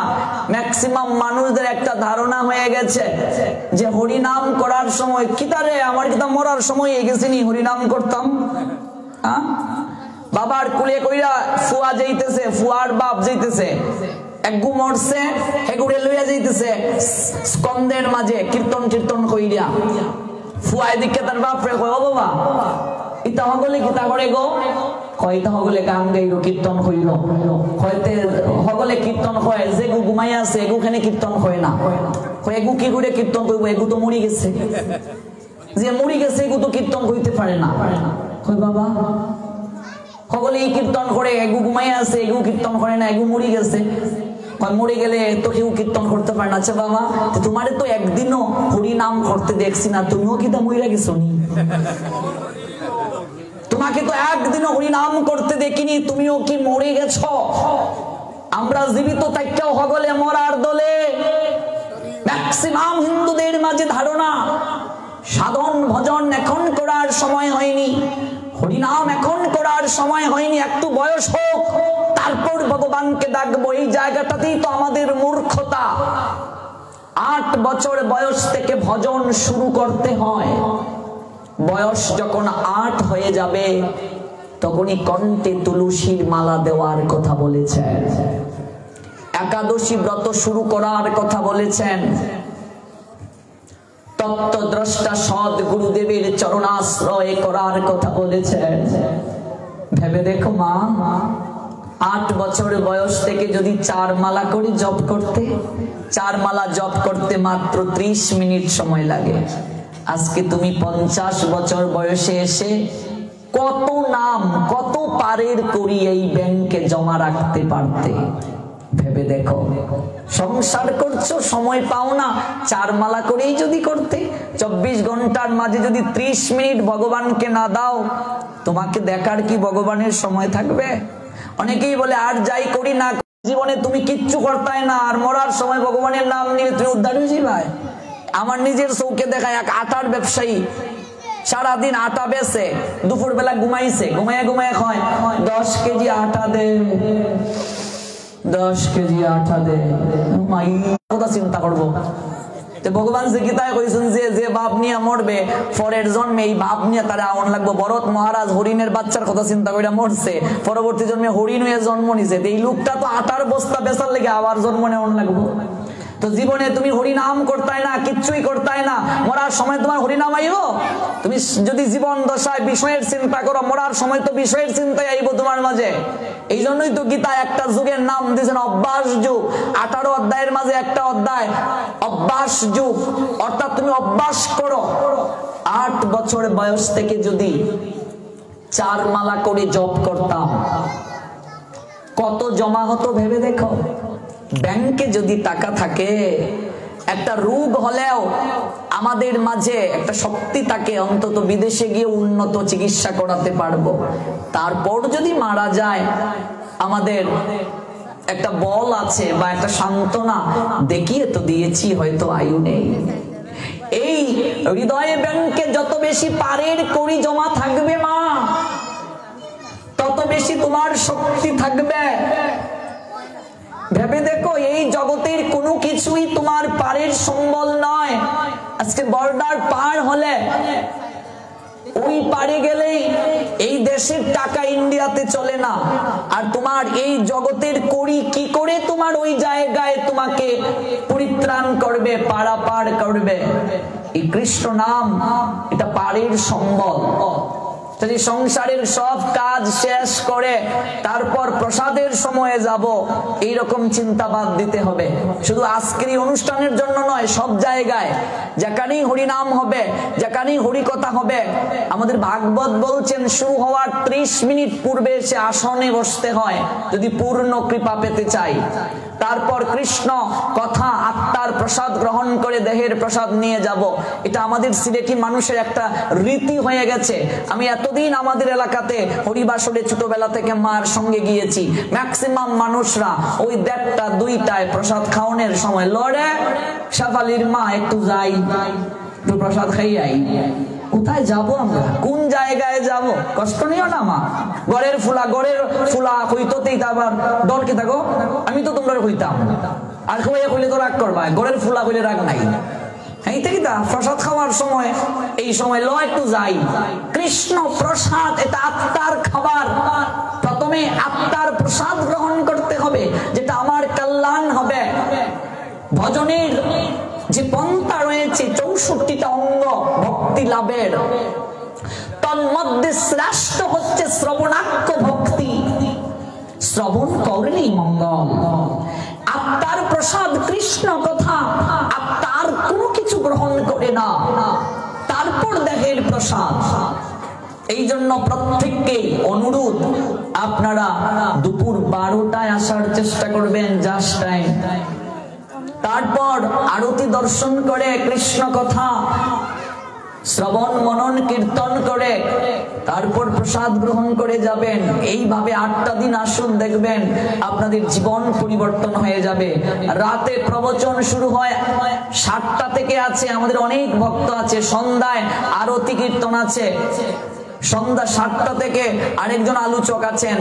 তারপর রাত্রে 8টায় আবার পাঠ আছে। দেখুন, আপনাদের জন্য দিন রাত পাঠের ব্যবস্থা, অনুষ্ঠানের ব্যবস্থা করা হয়েছে। যে আপনারা যদি আসেন তাহলেই পূর্ণতা পাবে, তাহলেই অনুষ্ঠান সার্থক হবে, সাফল্যমণ্ডিত হবে। আমরা জিহ্বার কাজের কথা বলছিলাম, কৃষ্ণ প্রসাদ গ্রহণ করা। এই চুপ কি করবে? চোখের কাজ হচ্ছে ভগবানের বিগ্রহকে দর্শন করা, সাধু বৈষ্ণবকে দর্শন করা। এই যে এত এত সাধুগণ আসছেন বিভিন্ন জেলা থেকে, বাংলাদেশের দর্শনে পবিত্র করো, এই তোমার গুণ। বৈষ্ণব দর্শন করার সঙ্গে সঙ্গে কোটি গঙ্গা স্নানের ফল হয়। এই চোখের কাজ হচ্ছে ভগবান বিগ্রহকে দর্শন করা, সাধু গুরু বৈষ্ণবকে দর্শন করা। এই নাসিকার কাজ কি? ভগবানের চরণে অর্পিত তুলসী পত্রের ঘ্রাণ নেয়া নাসিকার কাজ। মুখের কাজ ভগবানের কথাকে কীর্তন করা, কৃষ্ণ নাম নেয়া। হাতের কাজ হাতে তালি দিয়ে কীর্তন করা। পায়ের কাজ ভগবানের মন্দিরে যাওয়া, সাধু সঙ্গে যাওয়া, নৃত্য করা। এই জন্য এই দায়িত্ব যদি আমরা পালন না করি, ভগবান এই জন্মে আমাদেরকে সচল রেখেছেন, এই জন্মেই ভগবান চাইলে আমাদেরকে অচল করে বিছানায় রাখতে পারেন। অম্বরীশ মহারাজ প্রত্যেকটা অঙ্গ প্রত্যঙ্গের সৎ ব্যবহার করেছিলেন, ভাগবতে আমরা দেখতে পাই। তাই চলুন আমরা যে পঞ্চতত্ত্বের বন্ধনার মাধ্যমে ব্যাখ্যা করতে এত দূর গেলাম, আমরা সেই জায়গা থেকে আবার আমরা একটু হরে কৃষ্ণ মহামন্ত্র কীর্তনের মাধ্যমে আমরা সরগোস্বামী পাদের চরণে যে প্রেম ভক্তি অঞ্জলি নিবেদনের পর্বে ছিলাম, সেই জায়গায় ইতি টেনে গতকাল যে জায়গায় কথার বিশ্রাম টেনেছি, সেই জায়গা থেকে পুনরায় শ্রবণ করার সৌভাগ্যে উত্তীর্ণ হই।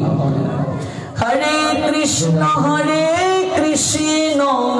কৃষ্ণ কৃষ্ণ হরে হরে, হরে রাম হরে রাম, রাম রাম হরে হরে।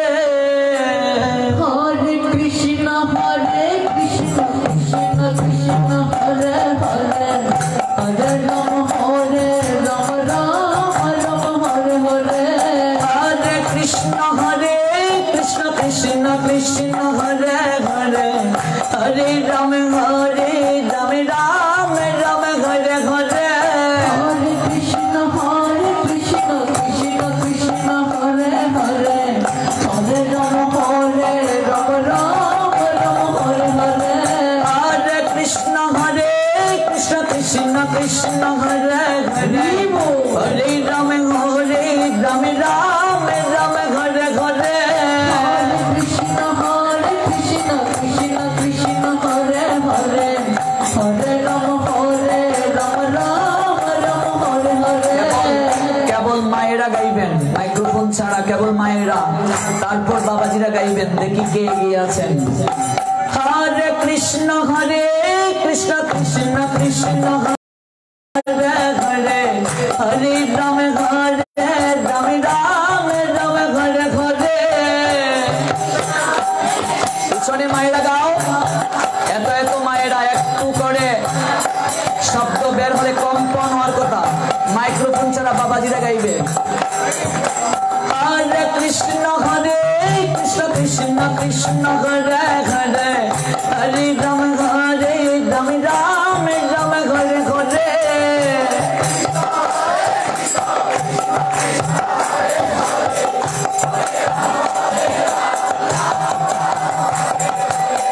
সব দিক থেকেই তো সিলেট সেরা গো। আর সিলেটের মায়েরা যদি এত পিছাইয়া থাকে আমারই তো দুর্নাম বেটি। লাইভের মাধ্যমে সারা বিশ্বের মানুষ দেখতেছে তোমরা রে। হ্যাঁ এটা কি দেখো গুপ্তপাড়ার যদি মায়েরা এত পিছাইয়া থাকে, দেশের প্রধানমন্ত্রী নারী, বিরোধী দলীয় নেত্রী নারী, স্পিকার নারী, সব ক্ষেত্রে নারীরা এগিয়ে, তোমরা এখনো ঘুমাই আছো। আরেকবার সুযোগ দেয়া হলো। হরে কৃষ্ণ কৃষ্ণ কৃষ্ণ হরে হরে হরে রাম হরে রাম রাম রাম হরে হরে। একটু ঘুম ভাঙছে। পিছনে মায়েরা গাইবে, যারা যারা একটু লজ্জা পাচ্ছে পিছনে মায়েরা গাইবে, তারপর সামনের মায়েরা গাইবে। হরে কৃষ্ণ কৃষ্ণ কৃষ্ণ হরে হরে হরে রাম হরে রাম রাম রাম হরে হরে।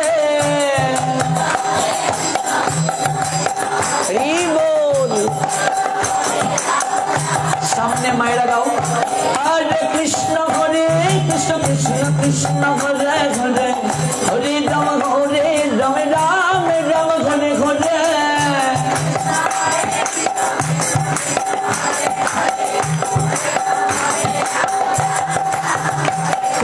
কালে একা জয়ী হয়নি কো পুরুষের তরবারি, প্রেরণা দিয়েছে শক্তি দিয়েছে বিজয় লক্ষ্মী নারী।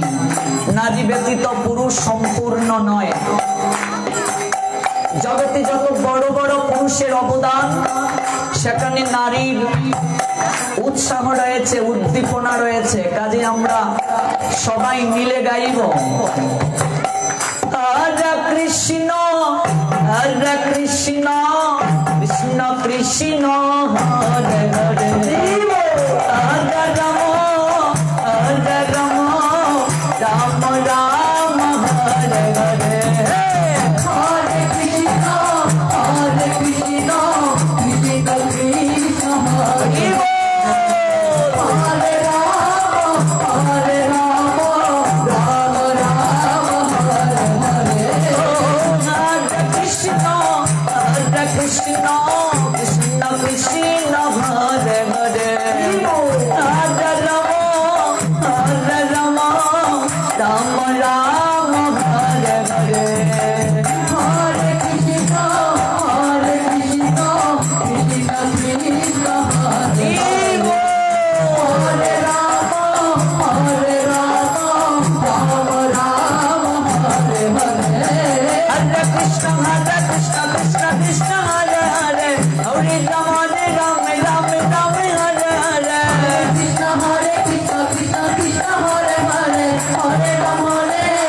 রাম রাম হরে হরে। কৃষ্ণ কৃষ্ণ কৃষ্ণ হরে হরে হরে রাম রাম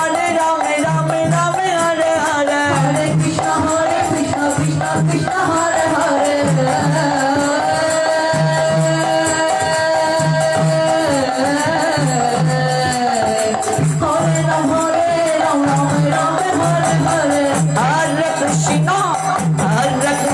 হরে রাম রাম রাম হরে হরে।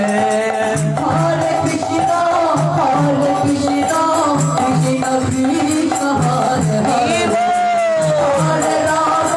কৃষ্ণ কৃষ্ণ হরে হরে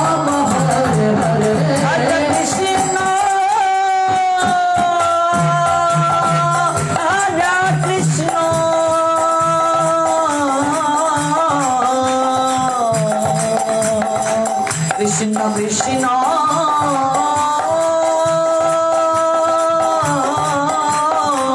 হরে হরে হরে রাম রাম রাম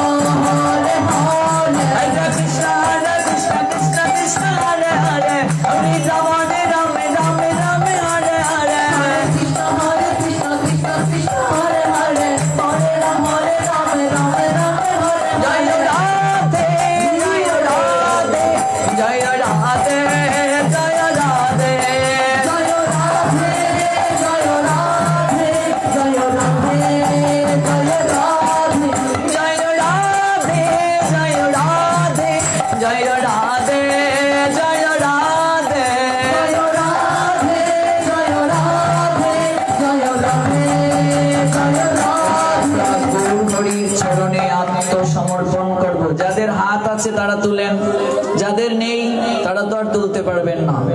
সবারই হাত আছে? জয় নিতাই। নিতাই গৌর হরি বল, হরি বল, হরি বল, হরি বল। নিতাই গৌর হরি বল, হরি বল, হরি বল, হরি বল। হরি বল, হরি বল, গৌর হরি বল, হরি বল, গৌর হরি বল। হরি বল, হরি বল, গৌর হরি বল, হরি বল, গৌর হরি বল। নিতাই গৌর হরি বল, হরি বল। হরি হরি হরি হরি হরি হরি বল।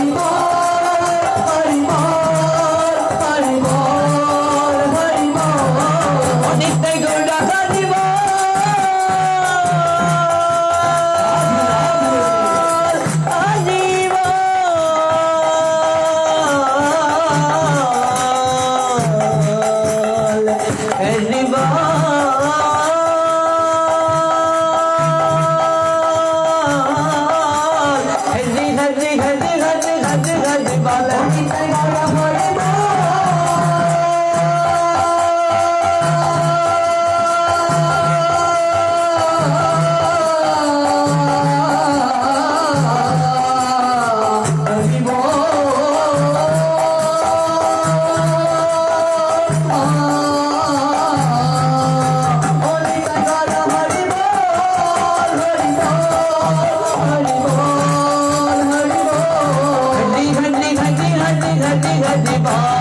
হরি বল, হরি বল, হরি বল। নিতাই গৌর হরি বল,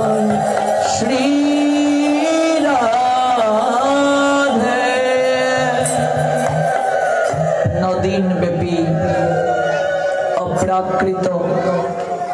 গৌর কথামৃতে অবগাহিত হওয়ার নিমিত্তে আজ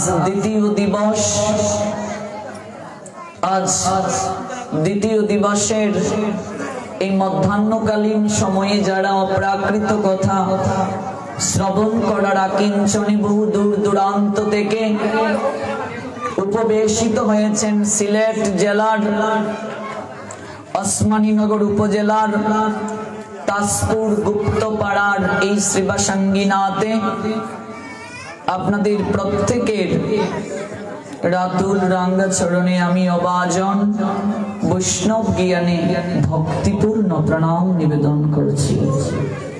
ভক্তবৃন্দ, গতকাল যে জায়গায় আমরা ভগবানের কথা বিশ্রাম টেনেছিলাম, গৌর কথা বিশ্রাম টেনেছিলাম, ধারাবাহিক ভাবে সেই জায়গা থেকে আজ শ্রবণ করব। যেহেতু গতকাল রাত্রিবেলা আমার প্রবচন ছিল, সেই জায়গায় যেখানে কথার বিশ্রাম হয়েছে যারা উপস্থিত ছিলেন তারা অবগত আছেন, যারা ছিলেন না তাদের কাছে অনুরোধ, প্রত্যেকটি অনুষ্ঠানে আপনারা অংশগ্রহণ করে অনুষ্ঠানের শ্রী বর্ধিত করবেন। আমরা শ্রবণ করছিলাম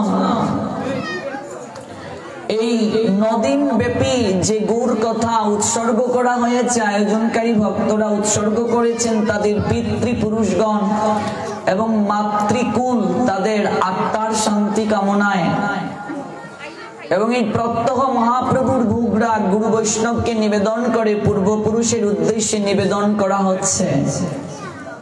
গরুর পুরাণ থেকে শুরু করে সমস্ত শাস্ত্ররাজি কি বলছেন আমাদেরকে, কতটুকু গুরুত্বপূর্ণ এই অনুষ্ঠানের, তার তাৎপর্য আমরা গতকাল শুনেছিলাম, শ্রবণ করেছিলাম।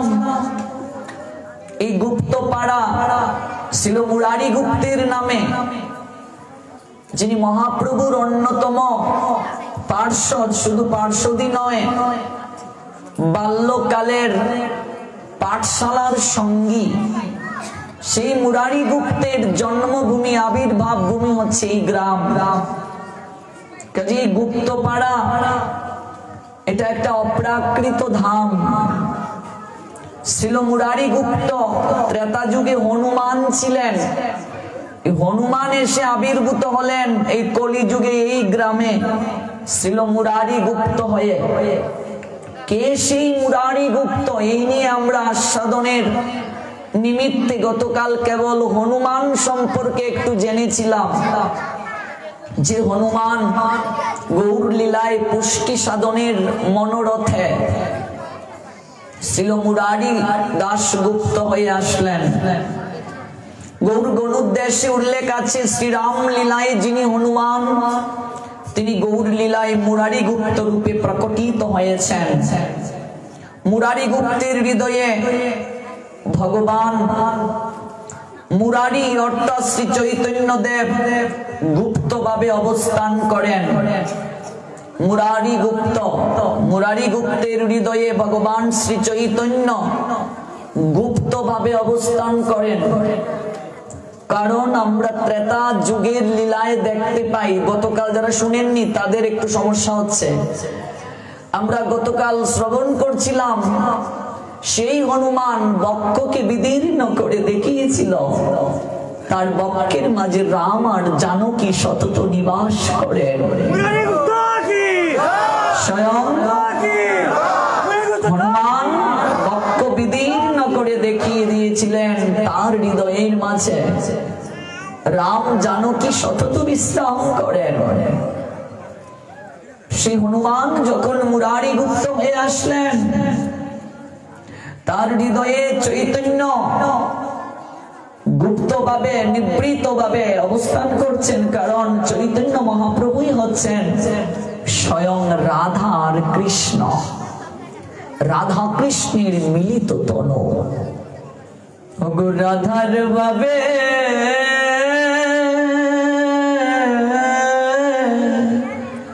বিবুরি গুরা দুই নয়নে বহে ধারা। গৌর হরি রাধা কৃষ্ণের মিলিত তনু। তাহলে গুড়াচাঁদ রাধা এবং কৃষ্ণের মিলিত কেন হলেন? দুই অঙ্গে কেন এক অঙ্গ হলেন? দুই অঙ্গে এক কেন?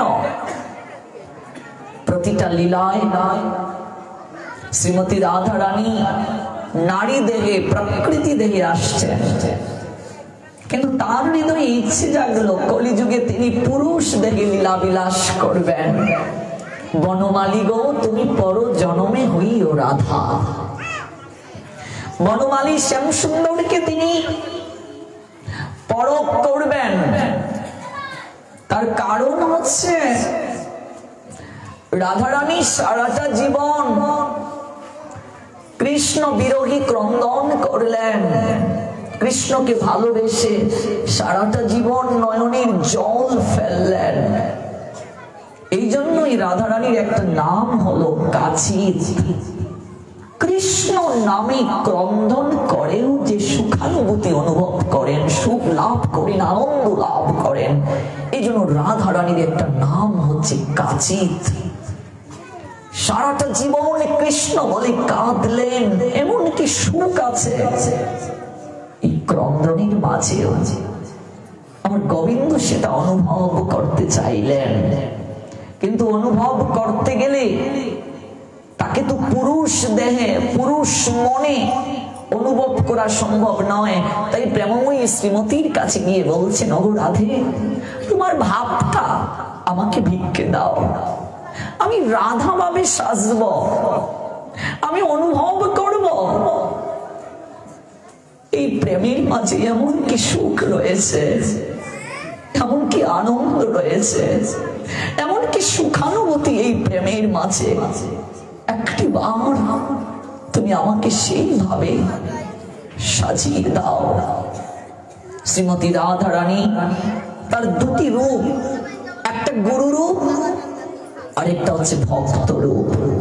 গুরু রূপে তিনি জগতের গুরু, এমনকি জগৎ গুরু কৃষ্ণের গুরু, প্রেমের গুরু, যার নিকট থেকে সমস্ত প্রেম আবির্ভূত হয়, যার নিকট থেকে সমস্ত প্রেম প্রবাহিত হয় প্রত্যেকের হৃদয়ে কন্দরে হৃদয়ে সঞ্চারিত হয় প্রেম। এই জন্যই তো প্রেমময়ী তিনি, এই জন্যই তো প্রেমাঙ্গিনী হেমাঙ্গিনী, প্রেম পূজারিণী, ব্রজরানী, ব্রজদেবী, ব্রজেশ্বরী তারই নাম। সেই প্রেমময়ী শ্রীমতী রাধা রানীর প্রেমের ভাণ্ড থেকে প্রেম দনকে নিজে আস্বাদন করে জগৎ জীবকে আস্বাদিত করার প্রক্রিয়ায় স্বয়ং লীলা পুরুষোত্তম কৃষ্ণ প্রেম পুরুষোত্তম গৌরচন্দ্র হয়ে আবির্ভূত হলেন নদিয়ায় শচী সিন্ধু গর্ভে। আবির্ভূত হলেন, প্রেমের ভাণ্ড নিয়ে আসলেন প্রেম পুরুষোত্তম গোড়াচাঁদ। শান্তিপুর ডুবু ডুবু নদিয়া বেশি যায়, প্রেম কলসে কলসে বিলায় তবু না ফুরায়। প্রেমের ভাণ্ড নিয়ে আসলেন গৌর হরি, তিনটা বাঞ্ছা হৃদয়ে লালন করে তিনি আসছিলেন। এটা আমরা শুনবো আগামীকাল। তিন বাঞ্ছাটা কি, কেন কৃষ্ণ গৌর হয়ে আসলেন, তিনটা বাঞ্ছাকে হৃদয়ে লালন করে। কারণ প্রেমময়ী শ্রীমতী রাধা রানী, তাকে কৃষ্ণ সৃষ্টি করলেন বামঙ্গু কান্তি থেকে। যিনি কৃষ্ণ তিনি রাধা, লীলারস আস্বাদিতে দুই দেহধারী, লীলায় পুষ্টি সাধন করার জন্য রাধারানীকে সৃষ্টি করেছেন গোবিন্দ। লীলা যখন শেষ, কৃষ্ণের শরীরে রাধারানী প্রবেশ করেছেন। কিন্তু আমাদের সমাজে শাস্ত্র না জেনে এরকম কিছু কথা প্রবাদ রয়েছে, রাধা কৃষ্ণের মামি। এগুলো বৈদিক শাস্ত্রানুযায়ী নয়, এগুলো শ্রীকৃষ্ণ কীর্তন কাব্যে বরু চণ্ডীদাস উল্লেখ করেছেন। এই শ্রীকৃষ্ণ কীর্তন কাব্যটি আমাদের সনাতন প্রামাণিক শাস্ত্র নয়। তত্ত্বগত দিক থেকে রাধা কৃষ্ণ একই তত্ত্ব। লীলারস আস্বাদিতে কেবল দুটা দেহ ধারণ করেছেন। রাধারানীকে সৃষ্টি করেছেন লীলায় পুষ্টি সাধন করতে, রাধারানীকে সৃষ্টি করেছেন লীলায় আনন্দ প্রদান করতে। কাজেই রাধা কৃষ্ণের মামি এমন কথা নেই, কোন শাস্ত্রে নেই। এই রাধারানী শিক্ষা দিলেন কি করে গোবিন্দকে ভালোবাসতে হয়। প্রতিকূল পরিবেশের মাঝে আমরা তো ভক্তির একটু প্রতিকূলতা পেলেই ভক্তি যাজন ছেড়ে দেই, এমনকি ভক্তির পরিবেশ পেয়েও ভক্তি যাজন করি না। কিন্তু রাধারানী এতটা কষ্টকর পরিবেশে ভক্তি যাজন করলেন, যার শাশুড়ি কৃষ্ণ বিদ্বেষী, ননদী কৃষ্ণ বিদ্বেষী, সমস্ত সমাজ সংসার কৃষ্ণ বিদ্বেষী, এরকম কৃষ্ণ বিমুখ পরিবেশে কেমন করে কৃষ্ণকে ভালোবাসতে হয়, সেই শিক্ষাটা প্রেমময়ী শ্রীমতী রাধা রানী দিয়ে গেলেন, জগৎ জীবীকে আস্বাদন করালেন। প্রতিটা ক্ষণে ক্ষণে নতুন করে যিনি গোবিন্দকে দর্শনের আকাঙ্ক্ষায় বেকুল থাকতেন।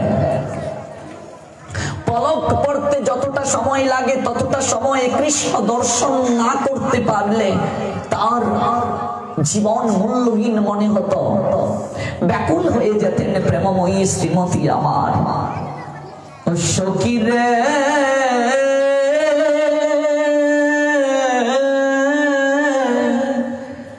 কি করিব সখী,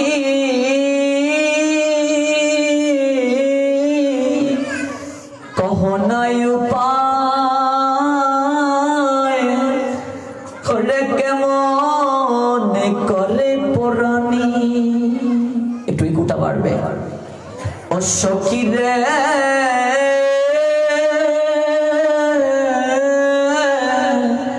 কি করিব সখে,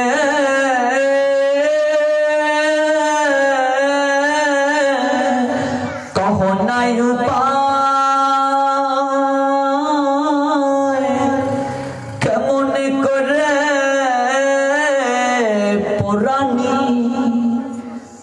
সখী রে।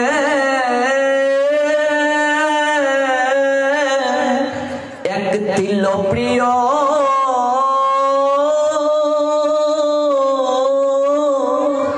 বদন মাধুরী, নাহিরিলে প্রাণে মরি। ললিতা, বিশাখা, তোরা কোথায় গেলে? সখীরে, তিল পরিমাণ সময় আমার প্রাণনাথকে দর্শন না করলে আমি যে ওই দেহের মাঝে প্রাণ ধরে রাখতে পারি না রে। আমার পরাণ ছটপট ছটপট ছটপট করে চাতক পাখির নিয়ায়। চাতক পাখি যেমন এক বিন্দু বৃষ্টির জলের জন্য প্রতীক্ষার প্রহর গুণে কবে বৃষ্টির বাড়ি দাঁড়ায় স্নাত হবে, সখীরে আমার হৃদয় ব্যাকুল কৃষ্ণ দর্শনের জন্য। গৌরচন্দ্র কেন আসলেন কেবল এই কথাটা শুনছি, তা না হলে তো মুরারি গুপ্ত বুঝবো না। মহাপ্রভু তার পার্শ্বদেরকে জগতে পাঠালেন। মহাপ্রভু কেন আসলেন সেটা আগে জানতে হবে আমাদেরকে। কোন কারণে গৌরচন্দ্র আসলেন আর আমরা কি করছি? আমরা কলিহত জীব কতটা সৌভাগ্যবান। এই কলিযুগে তিন ভাগের মাঝে প্রায় পুরোটাই অধর্ম, পুরোটাই অধর্ম। তথাপি কলিযুগের মহা সৌভাগ্য। সৌভাগ্যটা কি বাবা? কারণ এই যুগে আমরা গৌর পেয়েছি, নিতাই পেয়েছি। এটাই কলিহত জীবের সৌভাগ্য। আর আমরা সিলেটবাসী তো আরো সৌভাগ্যবান, কারণ মহাপ্রভুর 1/3 পার্শ্বদের জন্মস্থান আমাদের শ্রীহট্ট সিলেটে। মহাপ্রভুর পৈতৃক নিবাস আমাদের সিলেটে। মহাপ্রভুর মাতুল নিবাস, মামার বাড়ি আমাদের সিলেটে। সবকিছুই তো আমাদের সিলেটে। মহাপ্রভুর গুরুদেবের গুরুদেব মাধবেন্দ্রপুরীর আবির্ভাব স্থান আমাদের সিলেটে। যিনি মহাপ্রভুকে আবির্ভূত করলেন কলিযুগে, অদ্বৈত আচার্য, তার আবির্ভাব স্থান আমাদের সিলেটে। মহাপ্রভুর পার্শ্বদ শ্রীবাস, তার আবির্ভাব স্থান আমাদের সিলেটে। মহাপ্রভুর প্রত্যক্ষ লীলাকে যিনি দর্শন করে প্রথম মহাপ্রভুর উপরে গ্রন্থ রচনা করলেন সংস্কৃতে শ্রী শ্রী চৈতন্য চরিত, তার জন্মস্থান আপনাদের গ্রামে মুরারি গুপ্ত। মহাপ্রভুর পার্শ্বদ শ্যাম শিবানন্দের বাড়ি আমাদের সিলেটে। সবকিছুই তো আমাদের। সহজে পেয়ে গেলে যথার্থ কদর দিতে পারি না বাবা। আমি সারা বাংলায় প্রবচন করি, 64 জেলায়। অন্যান্য জায়গায় গেলে সিলেটের মানুষ আমরা, মানুষের কি আনন্দ। ইন্ডিয়ায় যাওয়ার পরে যখন শুনলাম, শ্রীহট্ট থেকে গিয়েছি, কি তারা যে আদর, কি সমাদর, কি মর্যাদা। আমরা শ্রীহট্ট সিলেটবাসী পূর্ব জন্মের সৌভাগ্যে জন্ম নিয়েছি। কতটা ভক্তি লাভ করতে পারলাম আমরা, কতটা গৌরকে চিনতে পেরেছি, কতটা নিতাইকে চিনতে পেরেছি, কতটা মুরারি গুপ্তকে জানতে পেরেছি, তার আদর্শ মানতে পেরেছি। এই জন্য এই গৌর কথা ধারাবাহিক ভাবে শুনতে আসবেন। নিয়মিত না শুনলে উপলব্ধি করতে পারবো না কৃষ্ণচন্দ্রকে কেন আজ গৌরচন্দ্র হয়ে আসতে হলো। কানাই কি অভাবে, কার ভাবে ভাই ব্রজ ছেড়ে এলে, মধুর বৃন্দাবন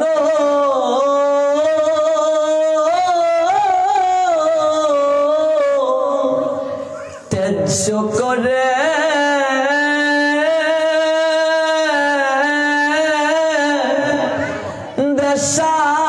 দেশান্তরী হলে। ওই মাধুর্যের ভূমি ছেড়ে কেন কৃষ্ণচন্দ্র ঐশ্বর্য নিকেতনে গেলেন, মথুরা দ্বারকায়? আবার কেন তিনি দ্বারকার রাজবেশকে ত্যাগ করে ভিখারির বেশ ধারণ করে এই জগতে আবির্ভূত হলেন গো? কাদের জন্য? কেন তার আজকে ভগবান হয়ে ভক্ত ভাব, কেন তিনি রাধা ভাবে বিভোর? এই কথাগুলোই আমরা শুনবো ধারাবাহিক ভাবে। প্রেমময়ী শ্রীমতী রাধারানীর ভাবটা কেন তিনি নিলেন? রাধা ভাবে যে তিনি বিভোর, রাধা ভাবে বিভোর গুড়া, দুই নয়নে বহে ধারা। রাধা ভাব কেন তাকে অঙ্গীকার করতে হলো? প্রেমময়ী শ্রীমতী রাধা রানী সারাটা জীবন তিনি কৃষ্ণ কৃষ্ণ কৃষ্ণ বলে ক্রন্দন করলেন। কৃষ্ণ বিরোহী ব্যাকুল, তার এই ক্রন্দনের কারণ কি? 100 বছর প্রেমময়ী রাধা রানী কৃষ্ণ বিরোহে ক্রন্দন করলেন। কেন তার এই বিরহ? কৃষ্ণ বৃন্দাবনে লীলা করেছেন 9 বছর 7 মাসের কিছুটা সময় বেশি। 10 বছরের পর 100 বছরের মাঝে আর বৃন্দাবনে কখনো কৃষ্ণ আসেন নাই। আজকে যে সিরিয়ালে কৃষ্ণকে দেখানো হচ্ছে, রাধা রানীকে দেখানো হচ্ছে, তাদের বয়স কি 9 বছরের উপরে না? প্রত্যেকেরই তো যুবক যুবতী বয়সের লীলা দেখানো হচ্ছে। এটা পুরোটাই অপরাধ। ওই সকল মূর্খ পরিচালকেরা শাস্ত্র না জেনে আমাদের ধর্মটাকে ব্যবসা বানিয়ে সিরিয়াল করে স্টার জলসাজি বাংলা, কালার্স বাংলাতে দেখাচ্ছে। রাধা কৃষ্ণের লীলা হয়েছিল, কৃষ্ণের বয়স 9 বছর, রাধা রানীর বয়স 7 বছরের কম। 9 বছরের পরে আর কোনদিন 100 বছরের মাঝে কৃষ্ণ কখনো বৃন্দাবনে আসেন নাই। তাহলে রাধা কৃষ্ণের যুবক যুবতী বয়সের তো মিলনই হয় নাই। আর এই রাধা কৃষ্ণের প্রেমটাই তো সম্পূর্ণ দেহের ঊর্ধ্বে, কামনা ছিল না। রাধা কৃষ্ণের এই লীলাগুলো দেখাও আমাদের পাপ, যারা দেখাচ্ছে তারাও পাপ কার্য করছে। কীর্তনে যখন, লীলা কীর্তনে যখন রাধা কৃষ্ণ সাজা হবে, সেখানেও 9 বছরের উপরে কোন যুবক, 7 বছরের উপরে যদি কোন যুবতী সাজে তাহলে সেটা হবে না। রাধা কৃষ্ণ সাজতে হবে কিশোর কিশোরী। 9 বছরের কম, 7 বছরের কম, এর উপরে কেউ রাধা কৃষ্ণ সেজে যুগল মিলন দেখাতে পারবে না। শাস্ত্র নিষেধ করে দিয়েছেন। কারণ রাধা কৃষ্ণের প্রেমটা ছিল সম্পূর্ণ রূপে দেহের ঊর্ধ্বে, কামনা ছিল না। এমন কি কারণ ছিল 100 বছর কৃষ্ণ বৃন্দাবনে গেলেন না? আমি আপনাদের কাছে বারবার অনুরোধ করছি, আমার আলোচনাগুলো ধারাবাহিক ভাবে আয়োজনকারী ভক্তরা শিডিউলটা দিয়েছেন একদিন দিনে একদিন রাতে। যেমন আজকে যদি আমি দিনে আলোচনা করি, আগামীকাল আমার রাতে, তো আমি আজকে যে জায়গায় শেষ করব, কালকে রাতে ওই জায়গা থেকে শুরু করব। তো আপনি যদি কালকে না আসেন তাহলে কিন্তু আপনি ধারাবাহিক ভাবে শুনতে পারবেন না। এই জন্য প্রত্যেকটা আমার অনুষ্ঠানে না আসলে এই ধারাবাহিকতা রক্ষা হবে না। কারণ আমার আলোচনা যেহেতু আমি বিস্তারিত করি, যে জায়গায় শেষ করি আবার ওই জায়গা থেকে শুরু করি। এই জন্য গতকাল যে জায়গায় শেষ ছিল এই জায়গা থেকে আজকে আমরা শুনছি। আপনারা কিন্তু ধারাবাহিক ভাবে শুনতে প্রত্যেকটা অনুষ্ঠানে আসতে হবে। এমন কি ঘটনা ঘটেছিল 100 বছর রাধা কৃষ্ণ আর বৃন্দাবনে লীলা বিলাস করতে পারেননি? এটা একটু আগে জানা দরকার। তারপর আমরা জানবো কৃষ্ণ গৌর হয়ে কেন আসলেন। ওগো শ্রীদামের অভিশাপ রক্ষিবার তরে 100 বছর ব্রজবাসী রবে বৃন্দাবনে। শ্রীরাম একটা অভিশাপ দিয়েছিলেন রাধা রানীকে। 100 বছর বৃন্দাবনে কৃষ্ণ বিরহে রাধা রানী সহ ব্রজবাসী থাকবে। তাহলে শ্রীরামকে, শ্রীরাম হচ্ছে কৃষ্ণের সখা এবং রাধা রানীর জ্যেষ্ঠ ভ্রাতা, আপন জ্যেষ্ঠ ভ্রাতা নয়। কৃষ্ণের সখাদের মাঝে শ্রীরাম অন্যতম। যে লীলাটার কথা শুনছি সেটা গোলক বৃন্দাবনে। ওই গোলক বৃন্দাবনে যে লীলা হয়, সেই লীলার আবাস হচ্ছে এই বৃন্দাবনে। গোলক বৃন্দাবনে একটা লীলা হয়, সেই লীলার ইঙ্গিতে সমস্ত কিছু সম্পাদিত হয়। গোলক বৃন্দাবনে সমস্ত লীলা চলছে, অদ্যাবধি কৃষ্ণ লীলা চলছে। রাধারানী যখন এই বৃন্দাবনে এসে লীলা করবেন, গোলক বৃন্দাবনে রাধারানী বলছেন যদি অনুরূপ বৃন্দাবন না সাজাও আমি গিয়ে লীলা করব না। ওই গোলক বৃন্দাবনের ছায়া এই বৃন্দাবন, ভারতে আমরা যে বৃন্দাবন গিয়ে দর্শন করি এটা গোলক বৃন্দাবনের ছত্র। এখানে সাজানো হলো লীলা বিলাস করার জন্য। তাই গোলক বৃন্দাবনে ভগবান কৃষ্ণ বিরজার কুঞ্জে যাবেন। বিরজাও রাধারানীর একজন সখী। প্রত্যেকেরই তো ইচ্ছে আছে কৃষ্ণকে সেবা করার।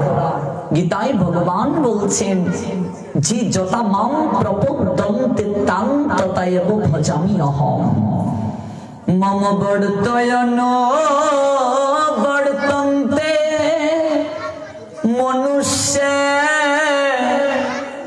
পার্থ সর্বস্ব। হে পার্থ, যে আমায় যেভাবে ভজনা করে আমি তাকে সেইভাবে পুরস্কৃত করি। ভাব ভাব ভাব কয়টা? কোন ভাবে? ভাব হচ্ছে পাঁচটা: শান্ত, দাস্য, সখ্য, বাৎসল্য, মধুর। এই পাঁচটা ভাবের মাঝে যে কোনো ভাবে ভগবানকে যে ভজনা করে সেইভাবে ভগবান তাকে কৃপা করে থাকেন। মানুষ সাধারণত কম ভালোবাসার স্থানে থাকতে চায় না, ভালোবাসা যেখানে বেশি পায় সেই জায়গায় থাকতে চায়। এটা মানবের হচ্ছে ধর্ম। আমি যাকে ভালোবাসি আমার কাছ থেকে যদি আরেকজন বেশি ভালোবাসা দেয়, আমার ভালোবাসার মানুষকে আমাকে ছেড়ে ওই জায়গায় চলে যাবে। ভালোবাসার টিফিন বাজবে, ঘন্টা বাজবে, চলে যাবে। কিন্তু কৃষ্ণ সেরকম নয়। তিনি ভগবান, তিনি অনন্তময়। তাকে যে যতটুকু ভজনা করে, যতটুকু ভালোবাসা দেয়, ভগবান তাকে তদ্রূপ ভালোবাসা বিনিময় করেন। বিরজাও তো কৃষ্ণকে ভালোবাসে, কাজে তাকেও তো কৃপা করা তার প্রয়োজন। তাই তো তিনি ডাকলেন, হে প্রাণনাথ কবে তুমি আমার কুঞ্জে আসবে। তাই বিরজার কুঞ্জে ভগবান কৃষ্ণ যাবেন। বিরজা তেমন করে কুঞ্জ সাজানো, কৃষ্ণ যাবেন। দেবর্ষি নারদ বললেন একটা লীলা জমিয়ে দেওয়া দরকার। গতকালও আমরা নারদের কথা বলছিলাম যে রাম লীলাতে একটা প্যাচ লাগিয়ে দিয়ে অঞ্জনা দেবীকে দিয়ে, হনুমানকে দিয়ে, রামচন্দ্রকে দিয়ে একটা শিক্ষা দিয়েছিলেন। গতকাল যারা শুনেছেন তারা জানেন। আজও দেবর্ষি নারদ সেই কার্যটা করছেন। তিনি প্রেমময়ী শ্রীমতী রাধা রানীর কাছে গিয়ে বলছেন, ওগো রাধে, তুমি যে কুঞ্জ সাজাচ্ছ, অপেক্ষা করছো, তোমার প্রাণনাথ তো বিরজার কুঞ্জে আছে। রাধা রানী বললেন কি? সখীদেরকে বলছেন, এই চল বিরজার কুঞ্জে, এক্ষুনি আমরা যাব। বিরজার কুঞ্জে যেতে হবে। আর কৃষ্ণ শ্রীরামকে দ্বার রক্ষক রূপে রেখেছেন। শ্রীরাম কেউ যেন ভেতরে প্রবেশ করতে না পারে। এমন কি রাধারানী আসলে তাকেও তুমি ভেতরে প্রবেশ করতে দেবে না। রাধারানী আসলেও ভেতরে ঢুকতে দেবে না। রাধারানী সখীদেরকে নিয়ে গিয়ে বলছেন, শ্রীরাম দ্বার খুলে দে, আমি ভেতরে প্রবেশ করব।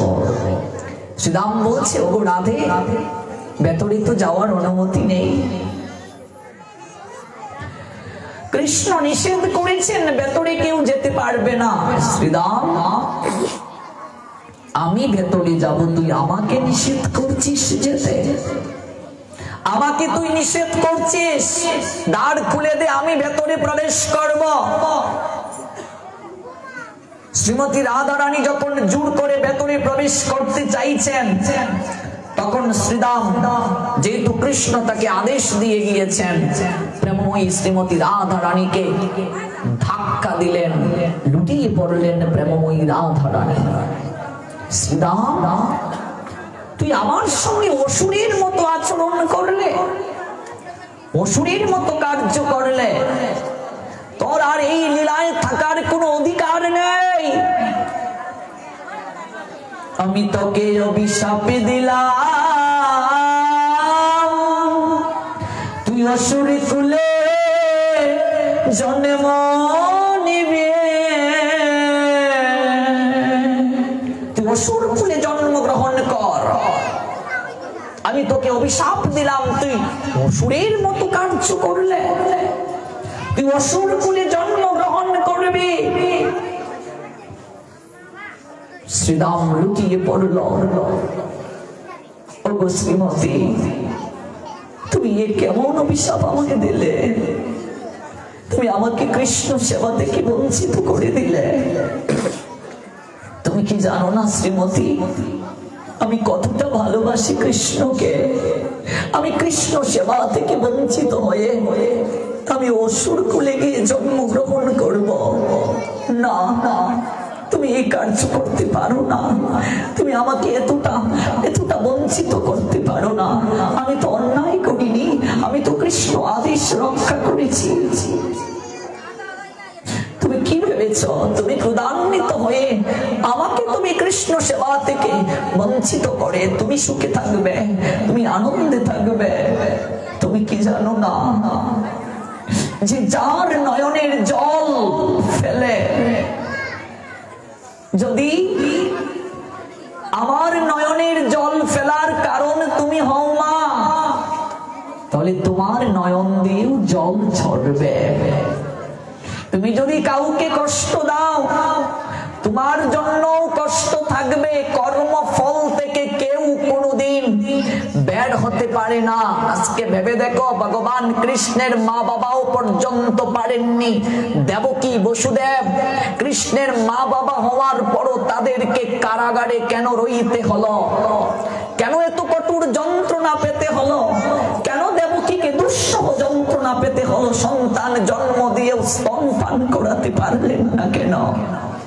তার কারণ কি? কারণ এই দেবকী ছিলেন ত্রেতা যুগে কইকেয়ী। নিজের পুত্রকে সিংহাসনে বসানোর জন্য আরেক মায়ের কুলকে খালি করলেন। কি ভেবেছো মা, তুমি একজনকে কষ্ট দিয়ে তুমি সুখে থাকবে? প্রশ্নই ওঠে না। নিজের সন্তান পেলেন, স্তন পান করাতে পারলেন না, আজকে কারাগারে থাকতে হলো। আমি কি করিব বলো, সকলই কর্মের ফল। আমার মায়ে নাকি রে অন্য জন্মে অন্যের কাদাইয়াছিল। কর্মফল থেকে কেউ কখনো নিষ্কৃতি পাবে না। এমনকি ভগবান নিজেও, তার কর্ম নাই, জন্ম নাই, সমস্ত কিছু দিব্য, এরপরও তিনি গান্ধারীর অভিশাপকে মাথা পেতে নিয়েছিলেন। কারণ নমে পার্থবস্তি কর্তব্যম ত্রিষু লোকেষু কিঞ্চন ন অনুবাপ্তব্যম বাপ্তব্যম বর্তেব চ কর্মাণি যদি অহম ন বর্তেয়ম যত কর্মণি অতিনৃত মম বর্তমতে মনুষ্যে পার্থ সর্বস্ব। আমি যদি কর্ম না করি, জগতের কেউ কর্ম করবে না, জগৎবাসী উৎসন্নে যাবে, আমি বর্ণ সংকরের জন্য দায়ী থাকবো। তাই ভগবান নিজে কর্ম করে জগৎ জীবীকে কর্মের সুপানে অগ্রসরে করিয়ে দিচ্ছেন। তথাপি জন্ম কর্ম চমে দিব্যম এবং ব্যক্তি তত্ত্ব তো একটা দেখুন পুনর্জন্ম নয়েতি মামেতি সর্জন। তার জন্ম কর্ম দিব্য, তথাপি তিনি কর্ম করে জগৎ জীবীকে শিক্ষা প্রদান করেন। তুমি আমাকে কৃষ্ণ সেবা থেকে বঞ্চিত করে দিলে, আর তুমি সুখে থাকবে। আমিও যদি সত্যিকারের কৃষ্ণ সেবক হই, ওগো শ্রীমতী, আমিও তোমায় অভিশাপ দিলাম না। ওই কৃষ্ণ সেবা থেকে বঞ্চিত হলে কতটা কষ্ট অনুভব হয়, সেটা বুঝার জন্য তুমি 100 বছর বৃন্দাবনে কৃষ্ণ বলে ক্রন্দন করবে। জয় জয় শ্রী রাধে। শুধু নিজেই কাঁদবে না, তোমার ক্রন্দনে সবাই কাঁদবে। 100 বছর তুমি কৃষ্ণ বিরহে ক্রন্দন করবে, 100 বছর তুমি কৃষ্ণ হারা হয়ে পাগলিনী হবে। এটা কোন বৃন্দাবনে? গোলক বৃন্দাবনে ঘটনাটা ঘটেছে। আর এই জায়গায় এসে লীলা করে দেখাচ্ছেন। আচারকে ভুলুণ্ঠিত হলেন রাধারানী। শ্রীদাম ভাই কি করলি রে তুই? তুই কি জানিস না আমি না হয় ক্রোধান্বিত হয়ে তোকে এই কথাটা বলেই ফেললাম। তুই আমাকে 100 বছরে কৃষ্ণ হারা হওয়ার অভিশাপ দিলে। দেখো ক্রোধ মনুষ্য জীবনের জন্য কতটা ক্ষতিকর। নরকের 3টা দরজা আছে, কাম, ক্রোধ, লোভ। রাগ হচ্ছে নরকের 2 নাম্বার দরজা। তুমি রেগে গেলে মানে বুঝতে হবে নরকের দরজায় দাঁড়িয়ে আছো, ভেতরে ঢুকবে নরকে। ক্রোধ যে কতটা ক্ষতিকর, এই ক্রোধান্বিত হলে কি অবস্থা হয় রাধারানী আজকে শিক্ষা দিচ্ছেন। নিজে আচরণ করেই তো শিক্ষা দেন। আজকে ক্রোধের কারণে এত বড় একটা ঘটনা ঘটে গেল। ক্রোধ চেষ্টা করতে হবে ধীরে ধীরে কমানোর। ক্রোধান্বিত অবস্থায় আমরা সংসারের জিনিসপত্র ভেঙে ফেলি, হাতে মোবাইল থাকলে আছাড় মেরে ফেলে দেই, বাসন কুসন সমস্ত কিছু মাতাজিরা রাগ করে একেবারে ভেঙে ফেলে। ক্রোধ হচ্ছে নরকের 2য় দরজা। রেগে গেলে মানে হেরে গেলে, রাগ উঠেছে তুমি নরকে 2 নম্বর দরজার মাঝে দাঁড়িয়ে আছো, ভেতরে প্রবেশ করবে। এই জন্য ক্রোধেরও প্রয়োজন আছে, কিন্তু ক্রোধটা কখন দেখাবে? প্রেম ভক্তি মহারাজ নরোত্তম দাস ঠাকুর বললেন, ক্রোধ ভক্ত দেশি জনে রাগটা কখন দেখাবে? কেউ যদি গুরু বৈষ্ণব ভগবানের অপমান করে, সেই জায়গায় যদি তুমি প্রতিবাদ না করো, ক্রোধ না দেখাও, তাহলে তোমার অপরাধ হবে। ক্রোধ ভক্ত দেশি জনে। নিত্যানন্দ প্রভুর মাথা ফাটিয়ে দিল জগাই মাদাই। মহাপ্রভু বলেছিলেন এই অবতারে অস্ত্র ধারণ করবেন না, প্রেম দ্বারা জগৎকে ভাসাবেন। কিন্তু যখন মাথা ফাটিয়ে দিল, তখন গৌর হরি সুদর্শন চক্রকে আমন্ত্রণ করলেন। সুদর্শন চক্রকে আমন্ত্রণ করলেন তিনি। সুদর্শন চক্রকে যখন আমন্ত্রণ করলেন, নিতাই চাঁদ বললেন, নিমাই তুমি না বলেছিলে এই অবতারে অস্ত্র ধারণ করবে না, প্রেম দ্বারা জগতের সবাইকে ভাসাবে, তাহলে তুমি সুদর্শন চক্রকে কেন ডাকছো? গৌর হরি দেখুন প্রতিজ্ঞা ভেঙে অস্ত্র আনলেন। নিত্যানন্দ প্রভুর মাথা ফাটিয়ে দিয়েছে। এই জন্য হনুমান ক্রোধ দেখালেন। ক্রোধ না দেখালে লঙ্কাকে পুরাতে পারতেন না তিনি। ক্রোধটা কোথায় দেখাবে, কোথায় লাগবে, ক্রোধ কোন জায়গায় দেখানো দরকার সেটাও গীতা শাস্ত্র বলে দিয়েছেন। ক্রোধটা কামো এসো, ক্রোধ এসো, রজগুণ সমুদ্ভব। কোন জায়গা থেকে ক্রোধ আসে? গীতা বলছেন রজগুণ থেকে। কামনা যখন অতৃপ্ত তাকে ক্রোধ আসে। আর নরোত্তম দাস ঠাকুর বললেন ক্রোধ ভক্ত দেশি জনে, ক্রোধটা প্রয়োগ করবে ভক্তের যারা বিদ্বেষ করে তাদের ক্ষেত্রে। আর গীতা উৎসের কথা বললেন কাম এসো, ক্রোধ এসো, রজগুণ সমুদ্ভব। এই জন্য আজকে রাধারানী দেখুন অভিশাপ দিয়ে শ্রীদামকে পাঠিয়ে দিলেন, যাতে অসুর কুলে যা। আর শ্রীদামও বলে দিলেন 100 বছরে তুমি কৃষ্ণ বিরহে ক্রন্দন করবে পাগলিনীর নীড়ায়। আচার্যকে শ্রীমতী শ্রীরামকে জড়িয়ে ধরে বললেন, ভাই রে তুই কি জানিস না তিল পরিমাণ সময়ও কৃষ্ণ দর্শন না করে আমি থাকতে পারি না। আমি কি করে 100টা বছরে কৃষ্ণ হারা হয়ে থাকবো? সখী রে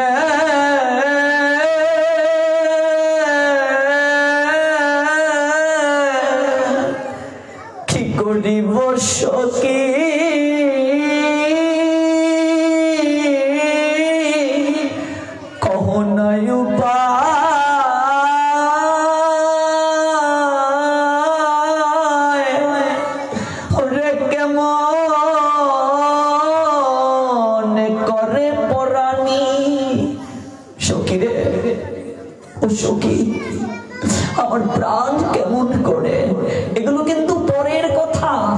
রাধারানী যখন কৃষ্ণ হারা হয়েছিলেন, মথুরায় যখন কৃষ্ণ চলে গিয়েছিলেন, তখন রাধারানী সখীদেরকে জড়িয়ে ধরে ক্রন্দন করেছিলেন মাথুর বিরহে। সখী রে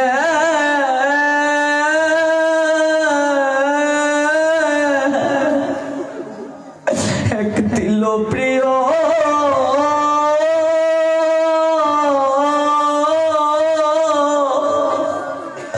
বদন মাধুরী, সখীরা আমি না হারিলে প্রাণে মরি। সখীরে আমার দেহের মাঝে প্রাণ থাকে না রে, এক দিল প্রিয় বদন না হেরিলে আমার দেহের মাঝে প্রাণ থাকে না রে। এক তিল প্রিয় বদনকে দর্শন না করলে আমি প্রাণে প্রাণে বাঁচি না রে। কেন দেখুন আজ কৃষ্ণকে গৌর হয়ে মহাপ্রভু হয়ে আসতে হলো, কারণটা কি? রাধারানীর ক্রন্দন, রাধারানীর বিরহ, কৃষ্ণ বলে কাদা, কাদার মাঝে হচ্ছে আনন্দ। প্রতিটা মুহূর্তে মুহূর্তে নতুন করে কৃষ্ণ দর্শনের ব্যাকুলতা ভাবনা। কি করিব সখী কহ না উপায়, কেমন করে পরাণী এক তিল প্রিয় বদন মাধুরী না হেরিলে প্রাণে মরি। সখীরে দেহের মাঝে প্রাণ থাকে না রে, আমার দেহের মাঝে প্রাণ থাকে না, ধরে রাখা সম্ভব নয়। সখীরে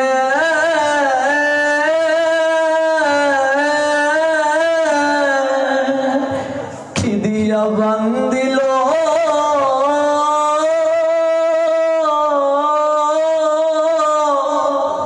পরানয় আমার, ভাবিয়া কিছু নাহি পাই, আমি যেদিকে নিরকি আমার শ্যামল সুন্দর সখীরা মোহন মাধুরী দেখিতে পাই, আমি শ্যাম ছাড়া আর কিছু দেখি না রে। শ্যামল সুন্দরে গোবিন্দ ব্যতীত আমি আর কিচ্ছু দর্শন করি না। আমি যেদিকে তাকাই কৃষ্ণ ব্যতীত আমার চোখে আর কিছু আসে না। সখী আমি কৃষ্ণ ব্যতীত আর কিছু যে আমি দর্শন করি না রে। এমন করেই পরবর্তীতে কেঁদেছিলেন শ্রীদামের অভিশাপে। শ্রীদামের গলা জড়িয়ে ধরে আজ প্রেমময়ী কাঁদছেন, শ্রীদাম ভাই রে আমি কেমন করে কৃষ্ণ দর্শন না করে থাকবো রে। শ্রীদাম ভাই আমি তোকে অসুর কুলে পাঠিয়ে দিলাম। এই শ্রীদামেই পরবর্তীতে রাধারানীর অভিশাপে শঙ্খচূড় হয়ে জন্ম নিলেন। যে শঙ্খচূড়ের হার থেকে মায়েদের শঙ্খের উৎপত্তি। আজকে আমরা মায়েরা শঙ্খ পরিধান করছি, কিন্তু যদি জিজ্ঞেস করা হয় শঙ্খ আসলো কোত্থেকে, আমরা বলতে পারি না। শঙ্খের প্রকার রয়েছে, কোন মুখী শঙ্খ দিতে হয়, কোনটা কল্যাণ বয়ে আনে, কোন শঙ্খ পরিধান করলে আমার অকল্যাণ হবে সেটারও কথা শাস্ত্রে আছে। আর যে শঙ্খ আমরা ফু দেই, কয়বার শঙ্খে ফু দিতে হয়? 3 বার, মনে রাখবেন। 3 বারের বেশি শঙ্খে ফু দিলে অসুরদেরও আমন্ত্রণ করা হয়ে যায়।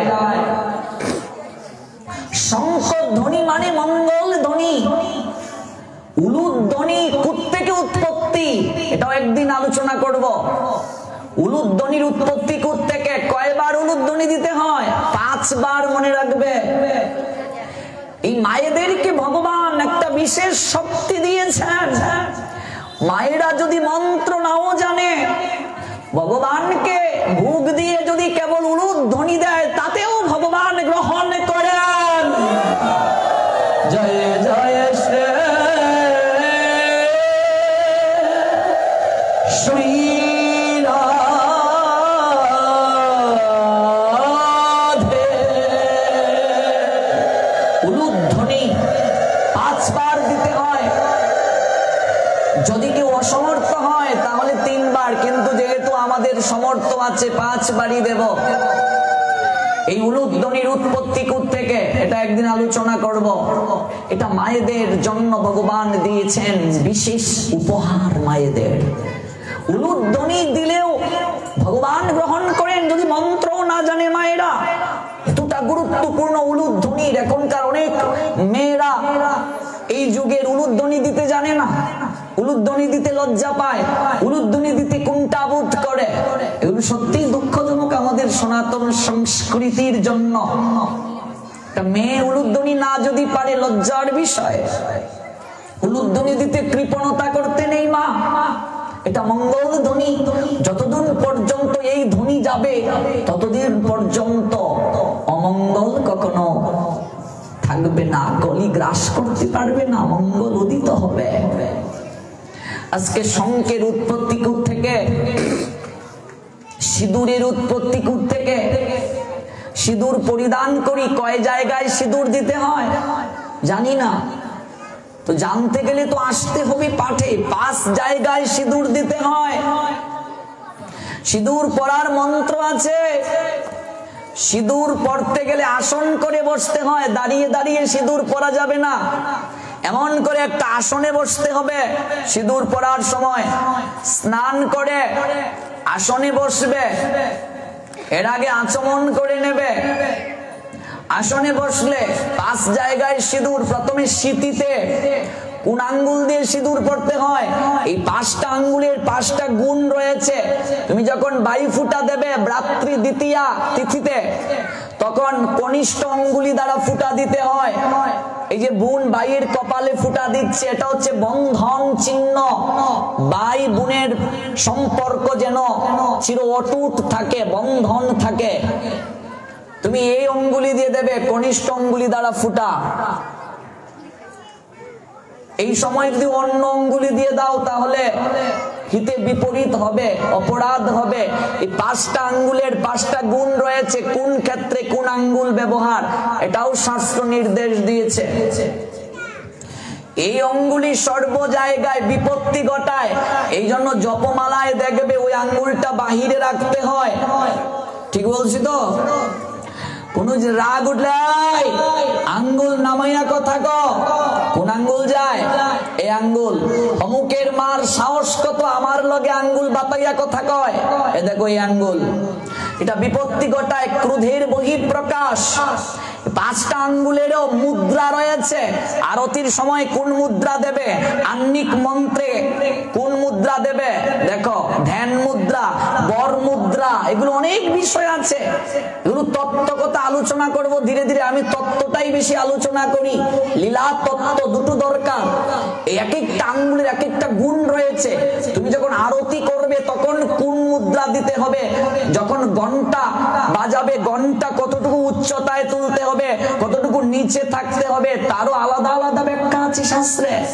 তুমি যখন সেজুতি দেবে, সন্ধ্যার প্রদীপ দেবে, তখন তুমি কোন ভাবে দেবে, কোন প্রেক্ষাপটে দেবে, এগুলোরও বিষয় আছে। এই জন্যই তো ধীরে ধীরে তো শুরু করছি। আজকে গেলে, আজকে যদি চলে যায় 9 দিনের মাঝে আজকের দিনও চলে যাচ্ছে, রাত্রেও তো পাঠ আছে। আমি অনুরোধ করে বলছি মা, এই সিলেটের মাঝে এত বৃহৎ ভাবে কৃষ্ণ কথা আর হয়নি, 9 দিন ব্যাপী হয়েছে। এরকম বৃহৎ ভাবে হয় না। আর জিন্দাবাজার জগন্নাথ মন্দিরে কার্তিক মাসে 1 মাস পাঠ হয়, কিন্তু এই অঞ্চলে এমন করে হয়নি। যে আপনারা একটা সুযোগ পেয়েছেন। আমরা কীর্তনে হাজার হাজার মানুষকে আসতে দেখি, কীর্তনের দ্বারা সমাজের কোনো পরিবর্তন সম্ভব নয়। কীর্তনের দ্বারা সমাজের পরিবর্তন হয় না। আমি কীর্তনিয়ার প্রতি সম্মান রেখে কথা বলছি, কীর্তনিয়াদের প্রতি সম্মান রেখে শ্রদ্ধা রেখে কথাটা বলছি। তার কারণ কীর্তন প্রথম নয়, প্রথম শ্রবণ, তারপর কীর্তন। শ্রবণ কীর্তন শরণ বন্দন পাদ সেবন দাসরে পূজন সখীজন আত্মনিবেদন গোবিন্দ দাস অভিলাষরে। আপনি কীর্তন করছেন, কীর্তনের আগে যদি শ্রবণ করে কীর্তন জিনিসটা না বুঝেন, আপনি শুনলে কোনো লাভ হবে না। আগে তো বুঝতে হবে আপনাকে। আপনি শ্রীবাস আঙ্গিনা সাজিয়ে কীর্তন করলেন, আমি কতজনকে জিজ্ঞেস করেছি কীর্তনিয়াকে শ্রীবাস শব্দের অর্থ কি বলতে পারে না, কীর্তন করছে। শ্রী শ্রী তারক ব্রহ্ম হরিনাম সংকীর্তন যজ্ঞ, শ্রী শ্রী এই ডাবল শ্রী কেন বলতে পারে না। তারক মানে কি, ব্রহ্ম কি বুঝে না। আর আমরা সিলেটি কীর্তনীয়রা শুধু দামাইল দিয়ে দিয়ে একটু হয়ে গেল, আসর জমিয়ে গেল, তত্ত্ব কিছু বুঝি না, তত্ত্ব জানি না। আমরা বাবা বেশ হয়েছে, বেশ হয়েছে। বিষয়টা এমন নয়। তত্ত্ব যতদিন পর্যন্ত না জানবো ততদিন পর্যন্ত জীবের কল্যাণ সাধিত হবে না। আজকে দুটো তিনটে কারণে কীর্তনের মাধ্যমে সমাজ পরিবর্তন হচ্ছে না। আপনারা শিক্ষিত মানুষ, আপনারা বুঝবেন কথাগুলো বললে। আজকে এই যে কীর্তন আমরা হচ্ছে সমাজে 24 প্রহর 32 প্রহর আরো বেশি প্রত্যেক গ্রামে গ্রামে কীর্তন হচ্ছে, বলুন তো সমাজের কেন পরিবর্তন নেই? তার কারণ পদ্মপুরাণ বলছেন, আমরা যার মুখ থেকে কীর্তন শুনবো, বলছেন আচরণশীল ভক্ত বৈষ্ণবের শ্রীমুখ থেকে হরি নাম শুনো, হরি কথা শুনো, কৃষ্ণ নাম শুনো, কৃষ্ণ কথা শুনো। যারা কীর্তন করছেন তারা কতটুকু সদাচারী? যারা আয়োজন করেন কীর্তন, কীর্তন চলাকালীন সময়ে আয়োজনকারী ভক্তরা অবশ্যই তারা সাত্বিক আহার গ্রহণ করেন, বাবা প্রসাদ গ্রহণ করেন, তাই তো?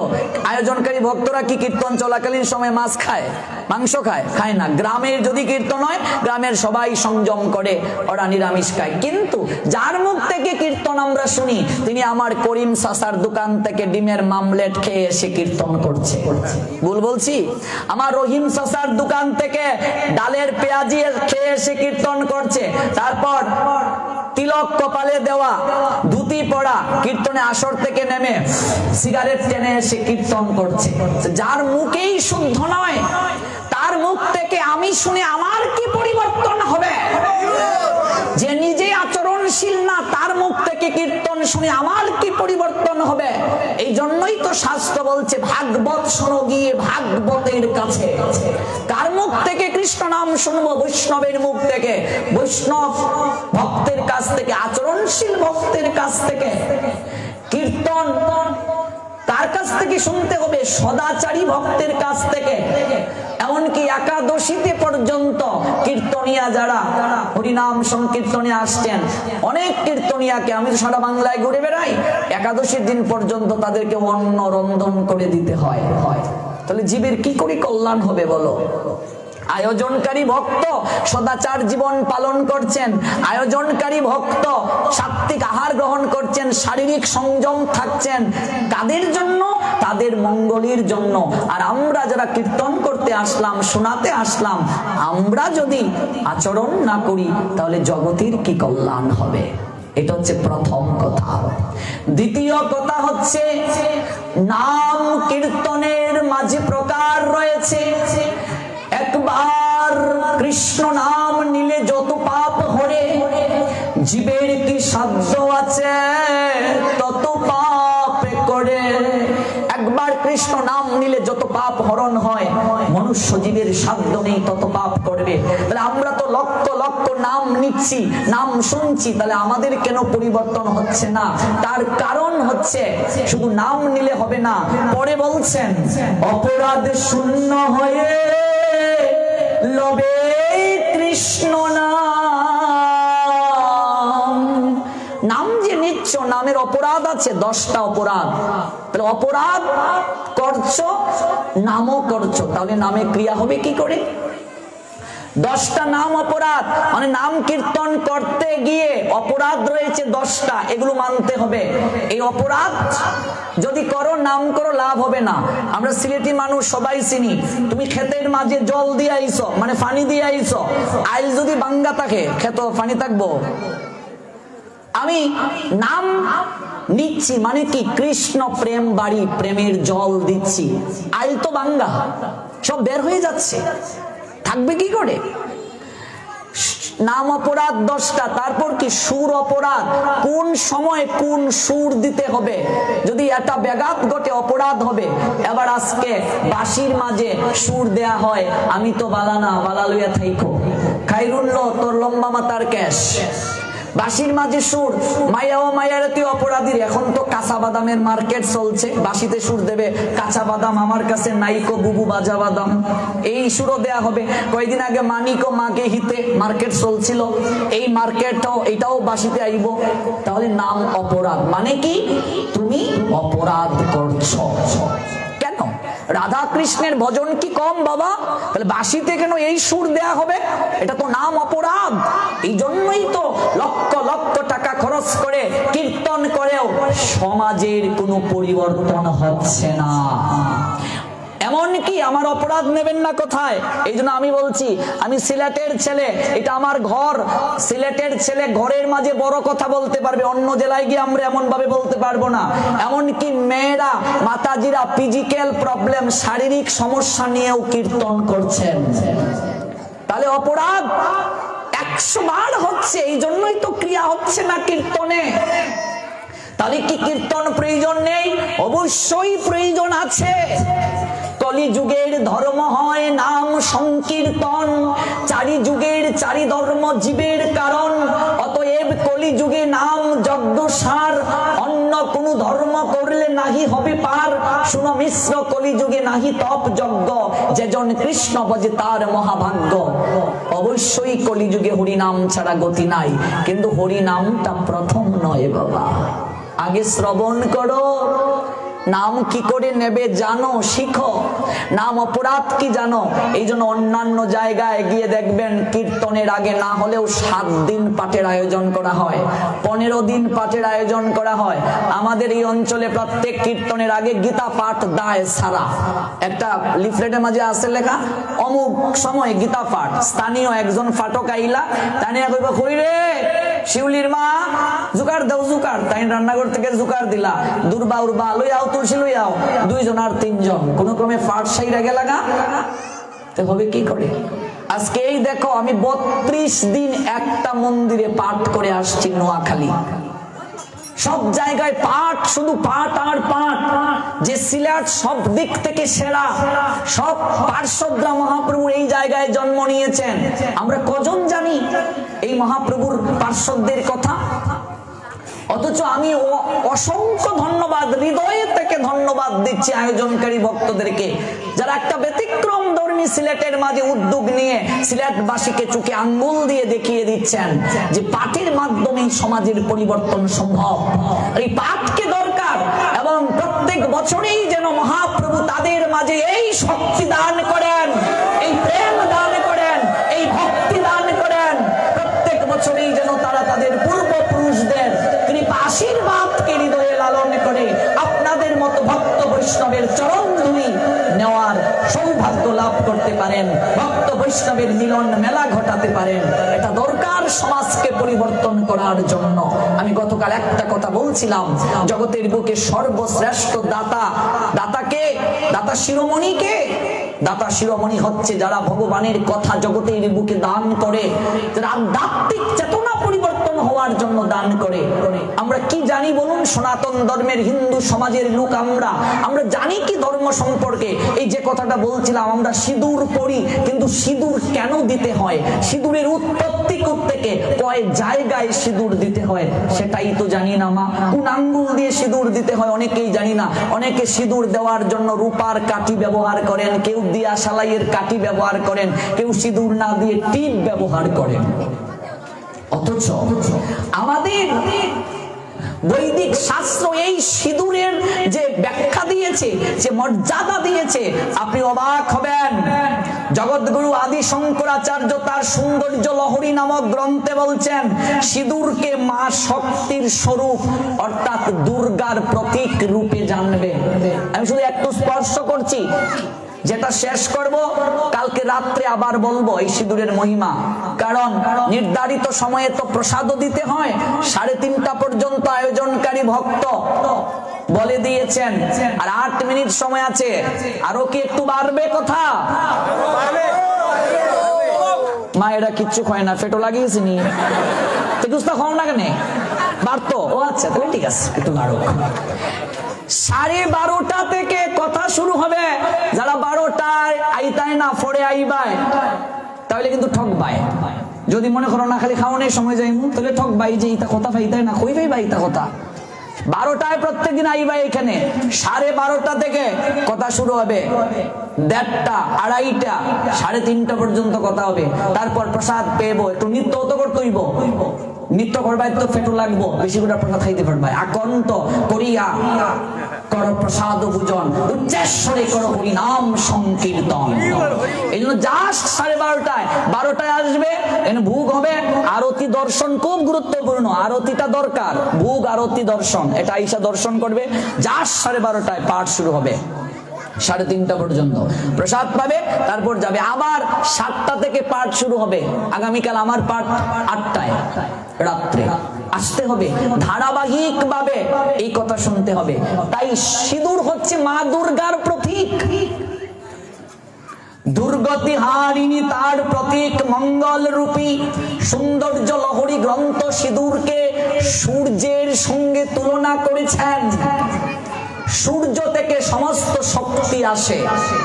এই যে মাইক্রোফোনে কথা হচ্ছে, এটা শক্তি, সূর্যের অবদান।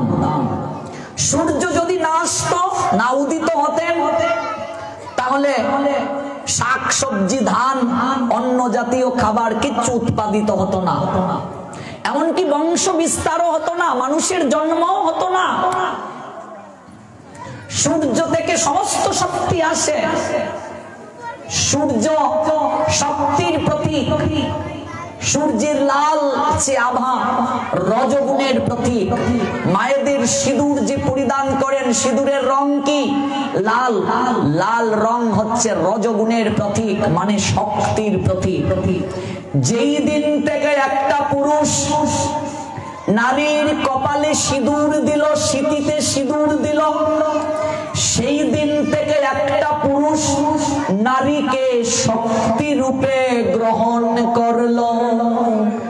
আজকে বিবাহ জিনিসটা যদি আলোচনা করি তাহলে তো বুঝবো এই সনাতন ধর্মের যে বিবাহ পদ্ধতি পৃথিবীর আর কোন ধর্মে আপনি পাবেন না।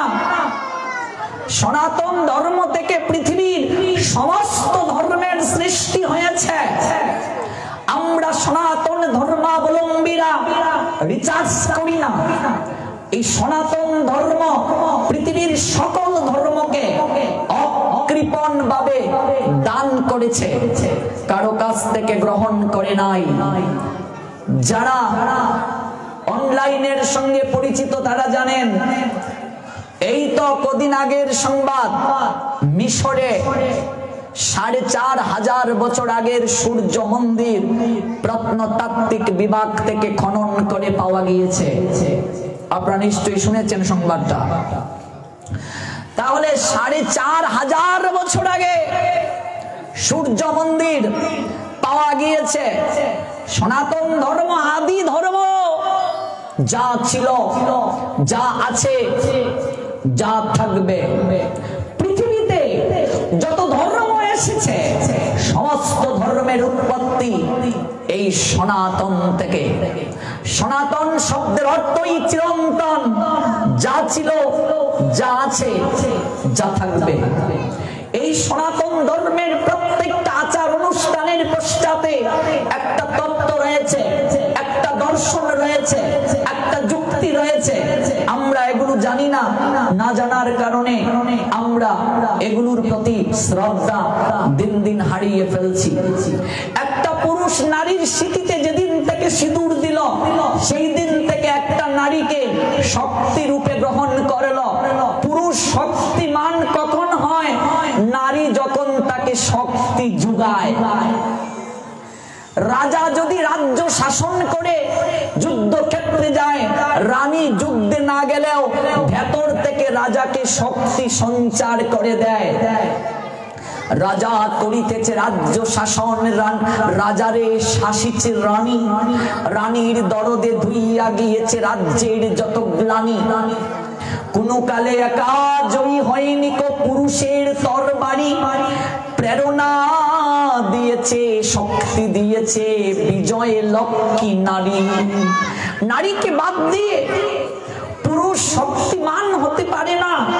যেমন দুরাসাপকে আমরা সবাই চিনি, ওই দুরাসাপকে কেউ ভয় পায় না, অথচ জাতি সাপের বাচ্চাকে ভয় পায়। এটা শক্তি, বিষটা তার শক্তি। সিঁদুর দেওয়া মানে কি? নারীকে বোঝানো হচ্ছে আজ থেকে আমি পুরুষ, তোমার শক্তি, আর নারী শক্তি রূপে আজকে আমি পুরুষকে তুমি শক্তিমান করবে। বিবাহ করার অর্থ কি? বিবাহ কয় প্রকার? এখানে তো অনেকেই বিয়ে করছেন, আমি না করছি না এখনো। বিয়ের নাম কি বলেন মায়েরা? বিয়ে যে বসছ, বিয়ের নাম কি? তা অনেক বিদাবার কিতাব। বিয়া তো শুভ বিবাহ। আমরা বিয়া করছি, বিয়ার নাম জানি না। ভেবে দেখো আমরা হিন্দু কেমন। লজ্জার বিষয় নয়, এগুলো জানতে হবে। বিয়ে করলাম, বিয়ের নাম তো জানতে হবে। সনাতন ধর্মে বিবাহ হচ্ছে কয় প্রকার? 8 প্রকার। 8 প্রকার বিবাহ। এই যে কুঞ্জু, কুঞ্জু সাজিয়ে অগ্নিকে সাক্ষী রেখে কদলী বৃক্ষ মানে কলা গাছ, কদলী বৃক্ষের তলে 7টা পাক দিয়ে যে বিবাহ করা হয়, এই বিবাহকে বলে ব্রাহ্ম বিবাহ। কি বিবাহ? ব্রাহ্ম বিবাহ। জেনে নাও বিবাহের নাম। তুমি জানো না? তোমার ফুয়া যখন বিয়ে করবো তখন যেন জানে তুমি যে বিয়েতে করতে যাচ্ছ এই বিয়ের নাম ব্রাহ্ম বিবাহ। আরেকটা প্রশ্ন স্বভাবত এই হৃদয়ে মাঝে জেগে যায়, কুঞ্জু যেহেতু আসছে, আচ্ছা বলুন তো কুঞ্জুটা গোলাকার কেন? কুঞ্জু তো সেফটাও হইতে পারতো, লম্বা হইতে পারতো, কুঞ্জু গুল খেনে গো মা? ওইটা কি তার জানি। মা ও বিয়া বইছে, মার মা বিয়ে বইছে, আমিও বিয়ে বইছি, আমার ফুয়াও বিয়ে করব, নাতিও বিয়ে করব। নাতির করে ফন্তি, ফন্তির করে খন্তি, খন্তির করে দা, দার করে কুড়াল, কুড়ালের করে সেনের, সেনের করে আতা, আতার করে সামুস, সামুসের পর কিছু আছে গো আমিও জানি না। সকলে এই বিয়ে করব, কিন্তু কুঞ্জু গুল খেনে এই জানে না। অনেক তত্ত্ব রয়েছে। এই কুঞ্জু গুল কেন? আচ্ছা বলো তো 7 পাকে বিয়ে কেন? 7 পাক না দিয়া তো 8 পাকও দেওয়ান যাইত, 9 পাকও দেওয়ান যাইত, 6 পাকেও তো বিয়ে হইতো। 7 পাকে কেন গো মা? 7 পাকেই দিছ, বেশি না? 7 পাক কেনে ওইটা তো জানি না।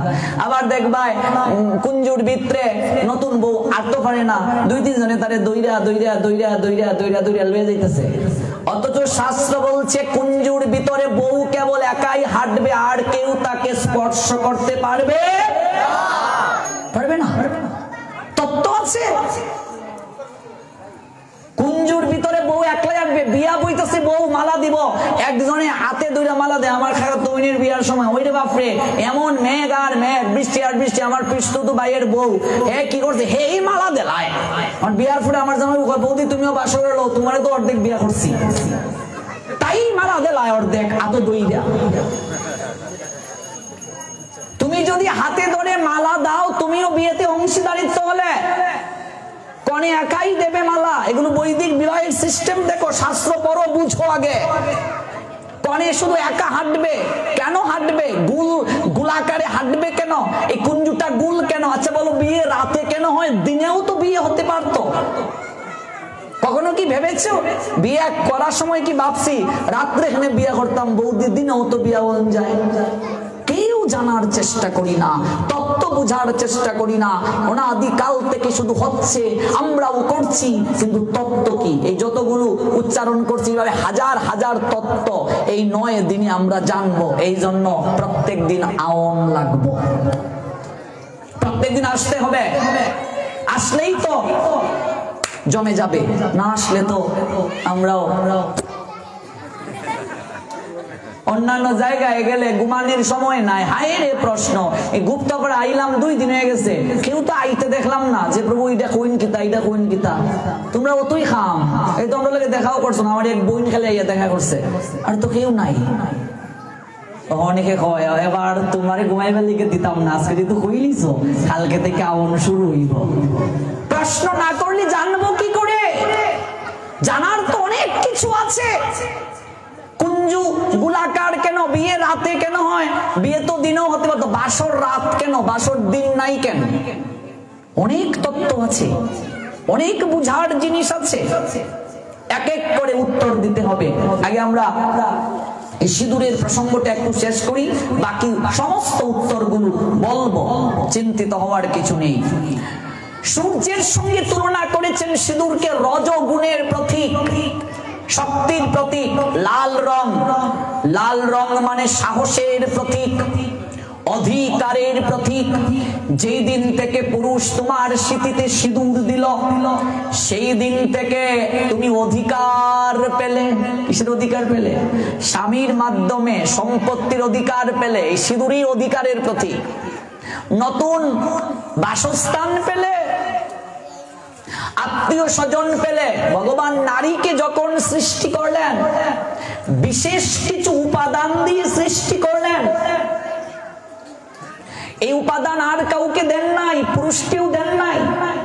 একটা নারীর মাঝে এত গুণাবলী ভগবান দিয়েছেন, ওই নারী যে কোনো জায়গায়, যে কোনো পরিবেশে, যে কোনো সময়ে তার স্নেহ দ্বারা, মমতা দ্বারা, প্রীতি দ্বারা, সৌহার্দ্য দ্বারা সবাইকে আপন করার ক্ষমতা রাখে। এত নারীর মাঝে গুণ। নারী জলের নিয়ায়, জলকে যে পাত্রে রাখো সেই পাত্রে আকার ধারণ করে। নারীকে যে কোনো পরিবেশে রাখলেও সেই পরিবেশেই নারী মানিয়ে নিতে পারে, এতটা তার ক্ষমতা। যে কোনো পরিবেশেই নারী মানিয়ে নিতে পারে নিজেকে। দেখো, এই নারী যখন বাবার ঘরে থাকে তখন সে কারো মেয়ে। বাবার অপমান সহ্য করতে পারে না, ভাই বোনের অপমান, মায়ের অবদান সহ্য করতে পারে না। তাকে যখন বিয়ে দেওয়া হয় তখন সে কারো স্ত্রী। 4 বোন বিয়ে হয়েছে, বাবার বাড়ি যাবে, এবার তার জামাইকে যদি একটু কম আদর করা হয় তখন মা বাবার বিরুদ্ধে কথা বলবে জামাইর হয়ে। ঠিক বলছি তো? হ্যাঁ, এক্ষুনি চলো, আর থাকবো না। যে বাড়িতে তোমার আদর নাই এই বাড়িতে এক মুহূর্ত থাকবো না। দেখো, ভালো করে উপলব্ধি করো, তখন সমগ্র ভালোবাসাটা বাবার বাড়ি থেকে, সেই ভালোবাসাটা কার উপরে এসে পড়েছে? স্বামীর উপরে। স্বামীর বাড়ির অনেক কথা আছে, লজ্জায় বাবার বাড়িতে বাকি বোনেদের কাছেও বলে না।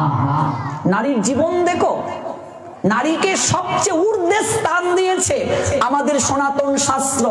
পৃথিবীর আর কোন ধর্ম নারীকে এতটা মর্যাদা দেয় নাই, আমার সনাতন ধর্ম নারীকে যতটা মর্যাদা দিয়েছে। এই জন্য আমরা সনাতনীরা নারীকে দেবী রূপে পূজা করি। দেবী, কুমারী পূজা আমরা করি।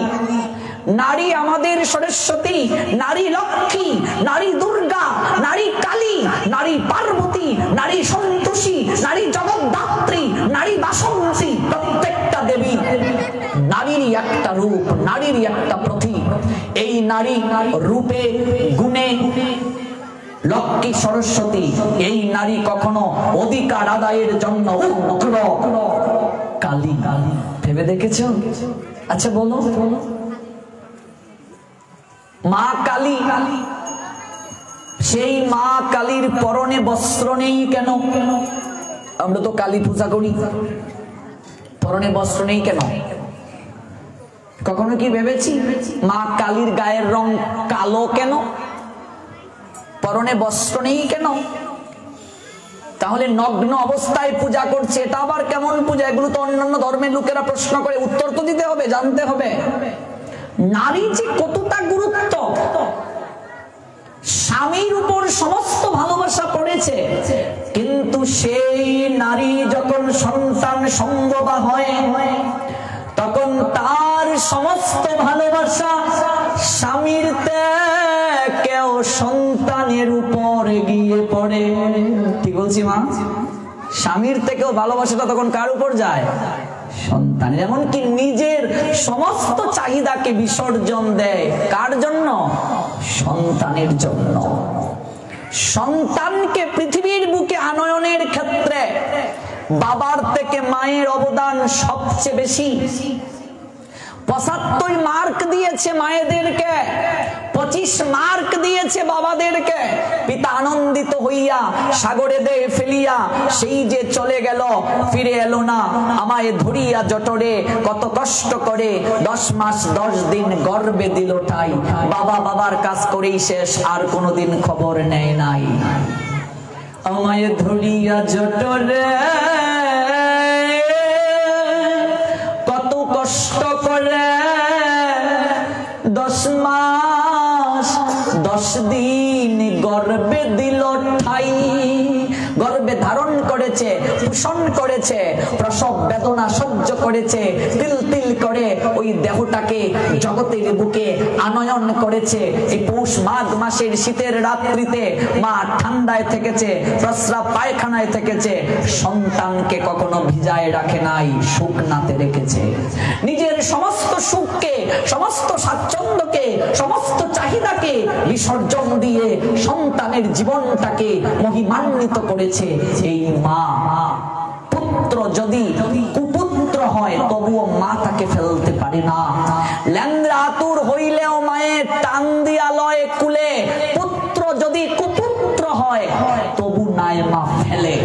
মা এমন, মাকে এমন উপাদান দিয়ে, নারীকে এমন উপাদান দিয়ে ভগবান সৃজন করেছেন, বলছেন এই নারী কে? দেবী। 100 জন শিক্ষককে এক জায়গায় একত্রীকরণ করলে যে শিক্ষা প্রাপ্ত হয়, একজন বাবার নিকট থেকে সেই শিক্ষা পাওয়া হয়। 100 জন বাবার নিকট থেকে সন্তানের জীবনে যে শিক্ষা আসে, একজন মায়ের নিকট থেকে সন্তানের কাছে সেই শিক্ষা আসে। 100 জন শিক্ষক মানে একজন বাবা, আর 100 জন বাবার অবদান মানে সন্তানের জীবনে একজন মায়ের অবদান। 100 জন বাবা মানে একজন মা। মা যে হয়েছো, আগে মা কি জানো, মায়ের অবদান কি জানো? আমাদের বয়সী সন্তানদের এগুলো জানতে হবে। এই জন্যই তো আজকে মা বাবার উপর আমার বয়সী ছেলে মেয়েরা হাত তুলে গায়ে মা বাবাকে বৃদ্ধাশ্রমে পাঠায়। জানে না তো মায়ের অবদান কোথায়, মায়ের স্থান কোথায়, বাবার স্থান কোথায়। এগুলো আলোচনা দরকার সমাজের বুকে। 100 জন বাবা মানে একজন মা।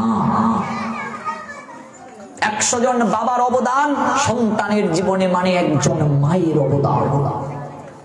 সন্তান গর্ভে আসলে সমস্ত আশা আকাঙ্ক্ষা ভালোবাসা সন্তানের উপর বর্তায় হয়। ওই সন্তানকে কেন্দ্র করে তার সমস্ত কিছু চলে। এই হলো নারী। প্রতিটা মুহূর্তে মুহূর্তে যে নিজেকে নতুন করে আবিষ্কৃত করে, এই নারী শক্তি রূপে আমার জীবনে আসে। বিয়ে করার অর্থ কি? বিবাহ অর্থ কি? বিশেষ ভাবে ভার বহন করা। অপরাধ নিয়ে না আমার কথায়। জীব গোস্বামী পাদ হরিনামামৃত ব্যাকরণে বলছেন বিবাহ বিশেষ ভাবে ভার বহন করা। ভার কে বহন করে? গাধা। বিয়ে করলাম মানে গাধার মতো একটা বোঝা আমার বহন করতে হবে সারা জীবন। তো অনেকে কইবা আমরা যেটা বিয়ে করছি আমরা কি গাধা? আরে না, এটা কইছি না। অর্থটা জীব গোস্বামী পাদ বলছেন, সেই বোঝা কখনো তোমার জীবনে দুঃখ হবে না যদি তুমি সেটা কৃষ্ণের সংসার করো। নতুবা এই দুঃখের বোঝা সারাটা জীবন তোমাকে বহন করতে হবে। সংসারে যদি এক একজনের কথা শুনো, এক এক কথা শুনো, তাহলে তোমার অবস্থা কি হবে? এরকম অবস্থা হবে, গাধা বেচা গল্পের নিয়ে। বাপার ছেলে একটা গাধারে নিয়ে বাজারে যাইতেছে ব্যস্ত। এবার চৈত্র মাসের কি রোদ, রোদের মাঝে বাপ আর ফুয়া যাইতেছে গাদা লইয়া। এবার গাদা লইয়া যাইতেছে, কয়জনে কয় দেখ দেখ দেখ দেখ এটা কি ব্যাক কল রে, এই চৈত্র মাসের রোদের মাঝে গাদারে লইয়া যাইতেছে। ওরে ব্যাক কল, তোরা তো গাদার উপরে উঠতেই যাইতে পারো, তোরা কি আইটা আইটা যেমন লাগে অনেক কথা হইন না। ঠিক এই তো আমরা আইটা আইটা খেলে যাই, আমরা তো গাদার উপরে আইটাই যেতে পারি। গাদার উপরে বই আরামে গেলাম, কি আর করা। বাপে তার ফুয়ারে কইতেছে, বাবা রে তুই গাদার উপরে উঠ, আমি আইটা আইটা যাই। এবার ফুয়া গাদার উপরে উঠছে আর বাপে আইটা আইটা যাইতেছে। একটু পথ যাওয়ার পরে কয়েকজন মহিলা দেখা কয়, দেখছো নি বা, এই হইছে বাপ আর মার পার্থক্য। বাপ আর মায়ের পার্থক্য দেখো। বাবা হাইটা হাইটা যাইতেছে, ফুয়ারে গাদার উপরে লইয়া, কত ভালোবাসা, কত ভালোবাসা। আর ফুয়া দেখো, ফুয়া নিজে উঠতে যাইতেছে আর বাপরে আড়ে আড়ে লইতেছে। রে এটা নেই কলিকাল, তোর একটু আক্কেল বুদ্ধি নাই, বুড়া বাপরে আড়ে আড়ে লইতেছস আর তুই গাদার উপরে উঠতে বইয়া বইয়া যাইতেছস। হ্যাঁ, ফুয়া এই কথা শুনি না, শরম পাইয়া বাপরে কইছে তুমি উঠো। আমি কইছিলাম আমি উঠতাম, তুমি উঠো, আমি আইটা আইটা যাইব। আইটা আইটা যাইতেছে আরেকজনে কয়েকজনে কয়, দেখো বা হ্যাঁ হ্যাঁ ফুলারে আড়ে আড়ে লইতেছে আর বুড়া পেট এই গাদার উপরে বইয়া বইয়া যাইতেছে। হ্যাঁ, ভগবান ভগবান, একটু মায়া মমতা নাই, শুধু ফুলারে আড়ে আড়ে লইয়া যাইতেছে। দুইজনে একটু গাদার উপরে বইয়া যাইতে পারো তোমরা। এবার বাপ আর ফুয়া দুইজনে গাদার উপরে বইয়া বইয়া যাইতেছে। এবার একটু পর যাওয়ার পরে কয়জনে কয়, দেখবা দেখবা দেখবা, অবলা প্রাণীটার প্রতি একটু মায়া দয়া নাই। চৈত মাসের রোদের মাঝে বাপ ফুয়া দুটাই গাদার উপরে বইয়া বইয়া যাইতেছে, একটু মায়া দয়া নাই। ওরে তোরার উচিত গাদাটারে পূজা বইয়া লইয়া যাও।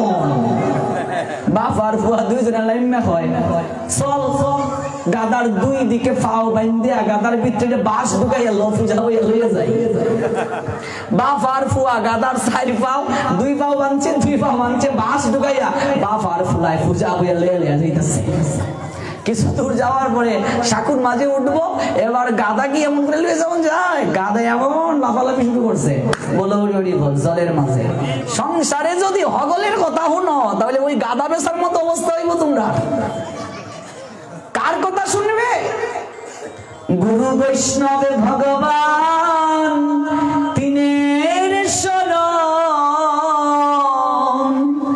তিনের শরণে হয় সর্ববিঘ্ন বিমোচন। সংসার করার আগে গুরুদেবের কাছ থেকে জানতে হবে, গুরুদেব সংসার যে করব কিভাবে সংসার করব। বৈষ্ণব আর ভগবান, গুরু বৈষ্ণব ভগবান তিনজনের কৃপা আশীর্বাদ নিয়ে সংসার শুরু করতে হবে। সংসার করার অর্থ মানে শয্যা সঙ্গিনী গ্রহণ নয়। এখনকার ছেলেমেয়েরা আমার বয়সী তো আর হয় না, বিয়া করলে শীতেই মাঘ মাসে বিয়া করার দরকার। তোমার শয্যা সঙ্গিনীর জন্য বিয়ে নয়, বিয়ে করার অর্থ মানে কি? বিশেষ ভাবে ভার বহন করা। জীব গোস্বামী পাদ বলছেন, বিবাহ করবে তুমি কৃষ্ণ ভজন, একা একা করতে পারছো না, আজ থেকে তোমার জীবনে শক্তি রূপে সিঁদুর পরিয়েছো, শক্তি রূপে একজন ভজন সঙ্গিনী আসলো, দুজন মিলে কৃষ্ণের সেবা করো, নইলে তুমি গাদা হয়ে সারা জীবন সংসারের ভার বহন করবে। গুরু বৈষ্ণব ভগবান তাদের নিকট থেকে জেনে নিতে হবে সংসার কিভাবে করবে। কৃষ্ণের সংসার করো, ছাড়ো অন্য কাম। সংসারটা কার করতে হবে? কৃষ্ণের সংসার। ওই যে বললাম না, সংসার কাঠলের ন্যায়, কাঁঠাল যদি ভাঙ্গো হাতের মাঝে কষ লাগবে, হাতে একটু তেল মাখো, কষ বেশি লাগতো না। সংসার কাঁঠাল, এটার মাঝে কষ রয়েছে, কৃষ্ণ নামের তেল সর্বাঙ্গে মেখে নাও, এত কষ লাগবে না। কৃষ্ণ নামের তেল মাখো। এই জন্য যেদিন তুমি স্মৃতিতে সিঁদুর দিলে, সাত পাকে পরিক্রমা করে ভজন সঙ্গিনী গ্রহণ করলে, সেই দিন থেকে তোমার জীবনে কৃষ্ণ ভজনের জন্য একজন সঙ্গিনী আসলো। সাত পাক মানে 7টা প্রতিজ্ঞা। কালকে রাত্রে ব্যাখ্যা করব 7 পাকের ব্যাখ্যা কি। সেদিন আমরা প্রতিজ্ঞা করে এসেছি আজ থেকে স্বামী স্ত্রী মিলে ভজন করব। জীবনে একদিনও স্বামী স্ত্রী মিলে গীতা পাঠে আসলাম না, একদিনও ঠাকুর সেবা দিলাম না, একদিনও স্বামী স্ত্রী মিলে কোনো কৃষ্ণ ভজন করলাম না। এমনিতেই কি আমার সংসার শুভ হয়ে যাবে? এই জন্যই তো সংসারে অশান্তি, একটার পর একটা দুঃখ লেগে আছে। ভগবান রামচন্দ্র যখন যজ্ঞ করেছিলেন, যজ্ঞে সংকল্প করতে স্বামীর বাম পাশে স্ত্রীকে বসাতে হবে। সীতা ঠাকুরানী তখন বনবাসে, তাই তাকে স্বর্ণের সীতা বানাতে হয়েছিল। প্রত্যেকটা ক্ষেত্রে স্বামীর পাশে স্ত্রী অর্ধাঙ্গিনী রূপে থাকবেন, নতুবা সংসারে শুভ হবে না। আমরা আগামীকাল এগুলো শুনবো ধারাবাহিক ভাবে। সংসারের কথা, যেহেতু আমরা সংসারী মানুষ, বিবাহের কথা, 7 পাকের কথা, সিঁদুরের কথা, শঙ্কের কথা। যে শঙ্খ আসলো শঙ্খচূড়ের হার থেকে, ওই জায়গার লীলাও মনে আছে। অর্থাৎ শ্রীরামকে অভিশাপ রাধারানী দিয়েছিলেন, তারপর কি অভিশাপ হলো, কি অভিশাপের কারণে 100 বছর বৃন্দাবনে রাধারানী কৃষ্ণ বিরহে কাটালেন। সমস্ত কথা ধারাবাহিক ভাবে শুনবেন। সেই কথা শুনতে গেলে আপনাদেরকে আগামীকাল আমার ধারাবাহিক অনুষ্ঠান ঠিক রাত আপনাকে 8টায় আসতে হবে। আজকেও আছে, আমার পরে সিদ্ধার্থ কৃষ্ণ দাস প্রভু পাঠ করবেন, তারপর রামচন্দ্র দেবনাথ প্রভুজি পাঠ করবেন। এইভাবে ধারাবাহিক ভাবে আছে, আপনারা সবাই কৃপা করে আসবেন। চলুন আমরা একটু গৌর চরণে বন্দনা দিই, তারপর একটু নৃত্য করব, তারপর কি হবে মহাপ্রসাদ পাঠ কীর্তন শেষ করে প্রসাদে অংশগ্রহণ করবেন। গৌর গৌর গৌর হরে গৌর গৌর গৌর হরে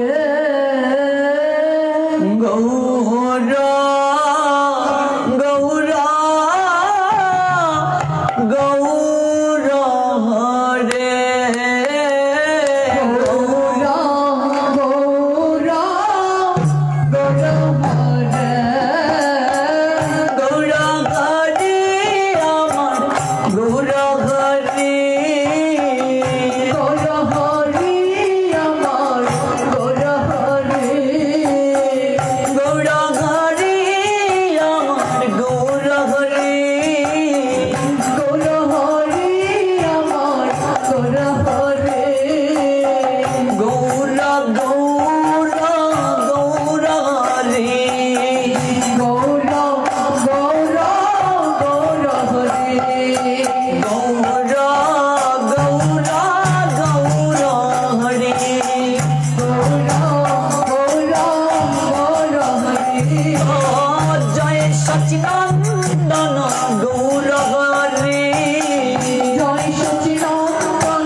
বিহারী গৌর হরি নদিয়া বিহারী গৌর হরি নদিয়া বিহারী গৌর হরি নদিয়া বিহারী গৌর হরি ও গৌর হরি আমার গৌর হরি গৌর হরি আমার গৌর হরি ভক্তগণের নয়ন মণি গৌর হরি নন্দময়ের নয়নমণি গৌর হরি ভক্তগণের নয়ন মণি গৌর হরি নন্দগণের নয়নমণি গৌর হরি গৌর হরি গৌর হরি গৌর গৌর গৌর হরি গৌর হরি গৌর হরি গৌর হরি আমার গৌর হরি জয় গৌর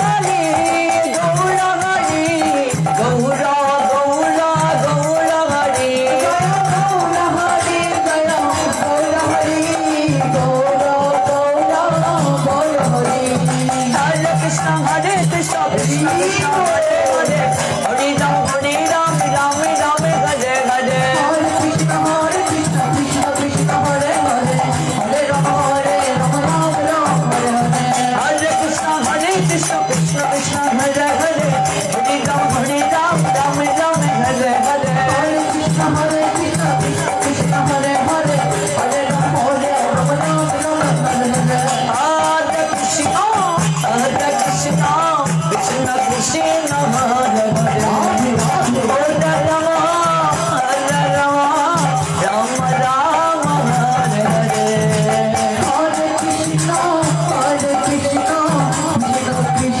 कृष्ण हरे हरे हरे राम राम राम हरे हरे हरे कृष्ण कृष्ण कृष्ण हरे हरे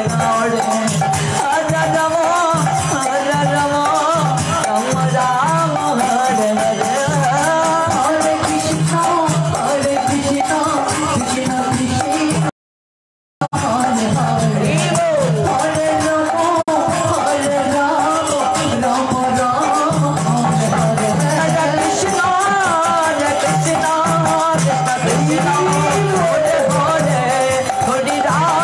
हरे राम राम राम हरे हरे हरे कृष्ण कृष्ण कृष्ण हरे हरे हरे राम हरे हरे जय राधे जय राधे जय राधे जय राधे जय राधे जय राधे जय राधे जय राधे ओ राधे राधे श्याम राधे राधे राधे श्री राधे राधे राधे श्याम राधे राधे श्री जय राधे जय राधे जय राधे जय राधे जय राधे जय राधे जय राधे जय राधे ताई गौर हरि बोल हरि बोल हरि बोल हरि बोल हरि बोल हरि बोल हरि बोल हरि बोल नीताई नीताई नीताई नीताई गौर नीताई गौर नीताई नीताई नीताई नीताई नीताई गौर नीताई गौर नीताई गौर हरि बोल हरि बोल हरि बोल हरि बोल गौर हरि बोल हरि बोल हरि बोल हरि हरि प्रेमानंद हरि हरि बोल जय जय श्री राधे श्याम। একটা গান বক্সে দিয়ে নৃত্য হবে, তারপরে প্রসাদ পাবেন। 5টা মিনিট আপনার নৃত্যে অংশগ্রহণ করুন। মাতাজিরা আলাদা, বাবাজিরা আলাদা, তারপর মহাপ্রসাদের জন্য আনন্দ বাজারে সবাই যাবেন। সবার নিকট অনুরোধ, তারপরে একটা গানে নৃত্য অংশগ্রহণ করে যান। জয় নিতাই। জয় রাধে।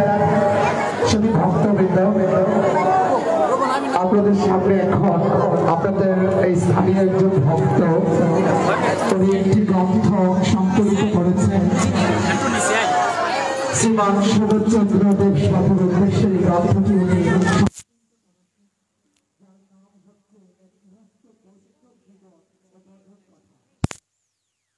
গ্রন্থটি ভক্তপ্রবর রামকৃষ্ণ দাস প্রভুজির কাছে উপহার স্বরূপ তুলে দিচ্ছেন। গ্রন্থের সংকলক এবং সম্পাদক যিনি রয়েছেন শিবাংশুদেব সেতু এবং তনয়শ্রী সুমন্ত্র, দুজনই গ্রন্থটি ভক্তপ্রবর রাহুল কৃষ্ণ দাস প্রভুজির কাছে উপহার স্বরূপ দান করছে। আমরা সকলে জয় করে দেব। হরি বল, হরি বল। এখন নৃত্য হবে। গ্রন্থটির নাম একই হস্ত বৈষ্ণব জীবন ও ভজন কথা। গ্রন্থটির সংকলক এবং সম্পাদক হচ্ছেন শিবাংশুদেব সেতু। গ্রন্থটি ভক্তপ্রভু রাহুল কৃষ্ণ দাস প্রভুজিকে তুলে দিয়েছেন।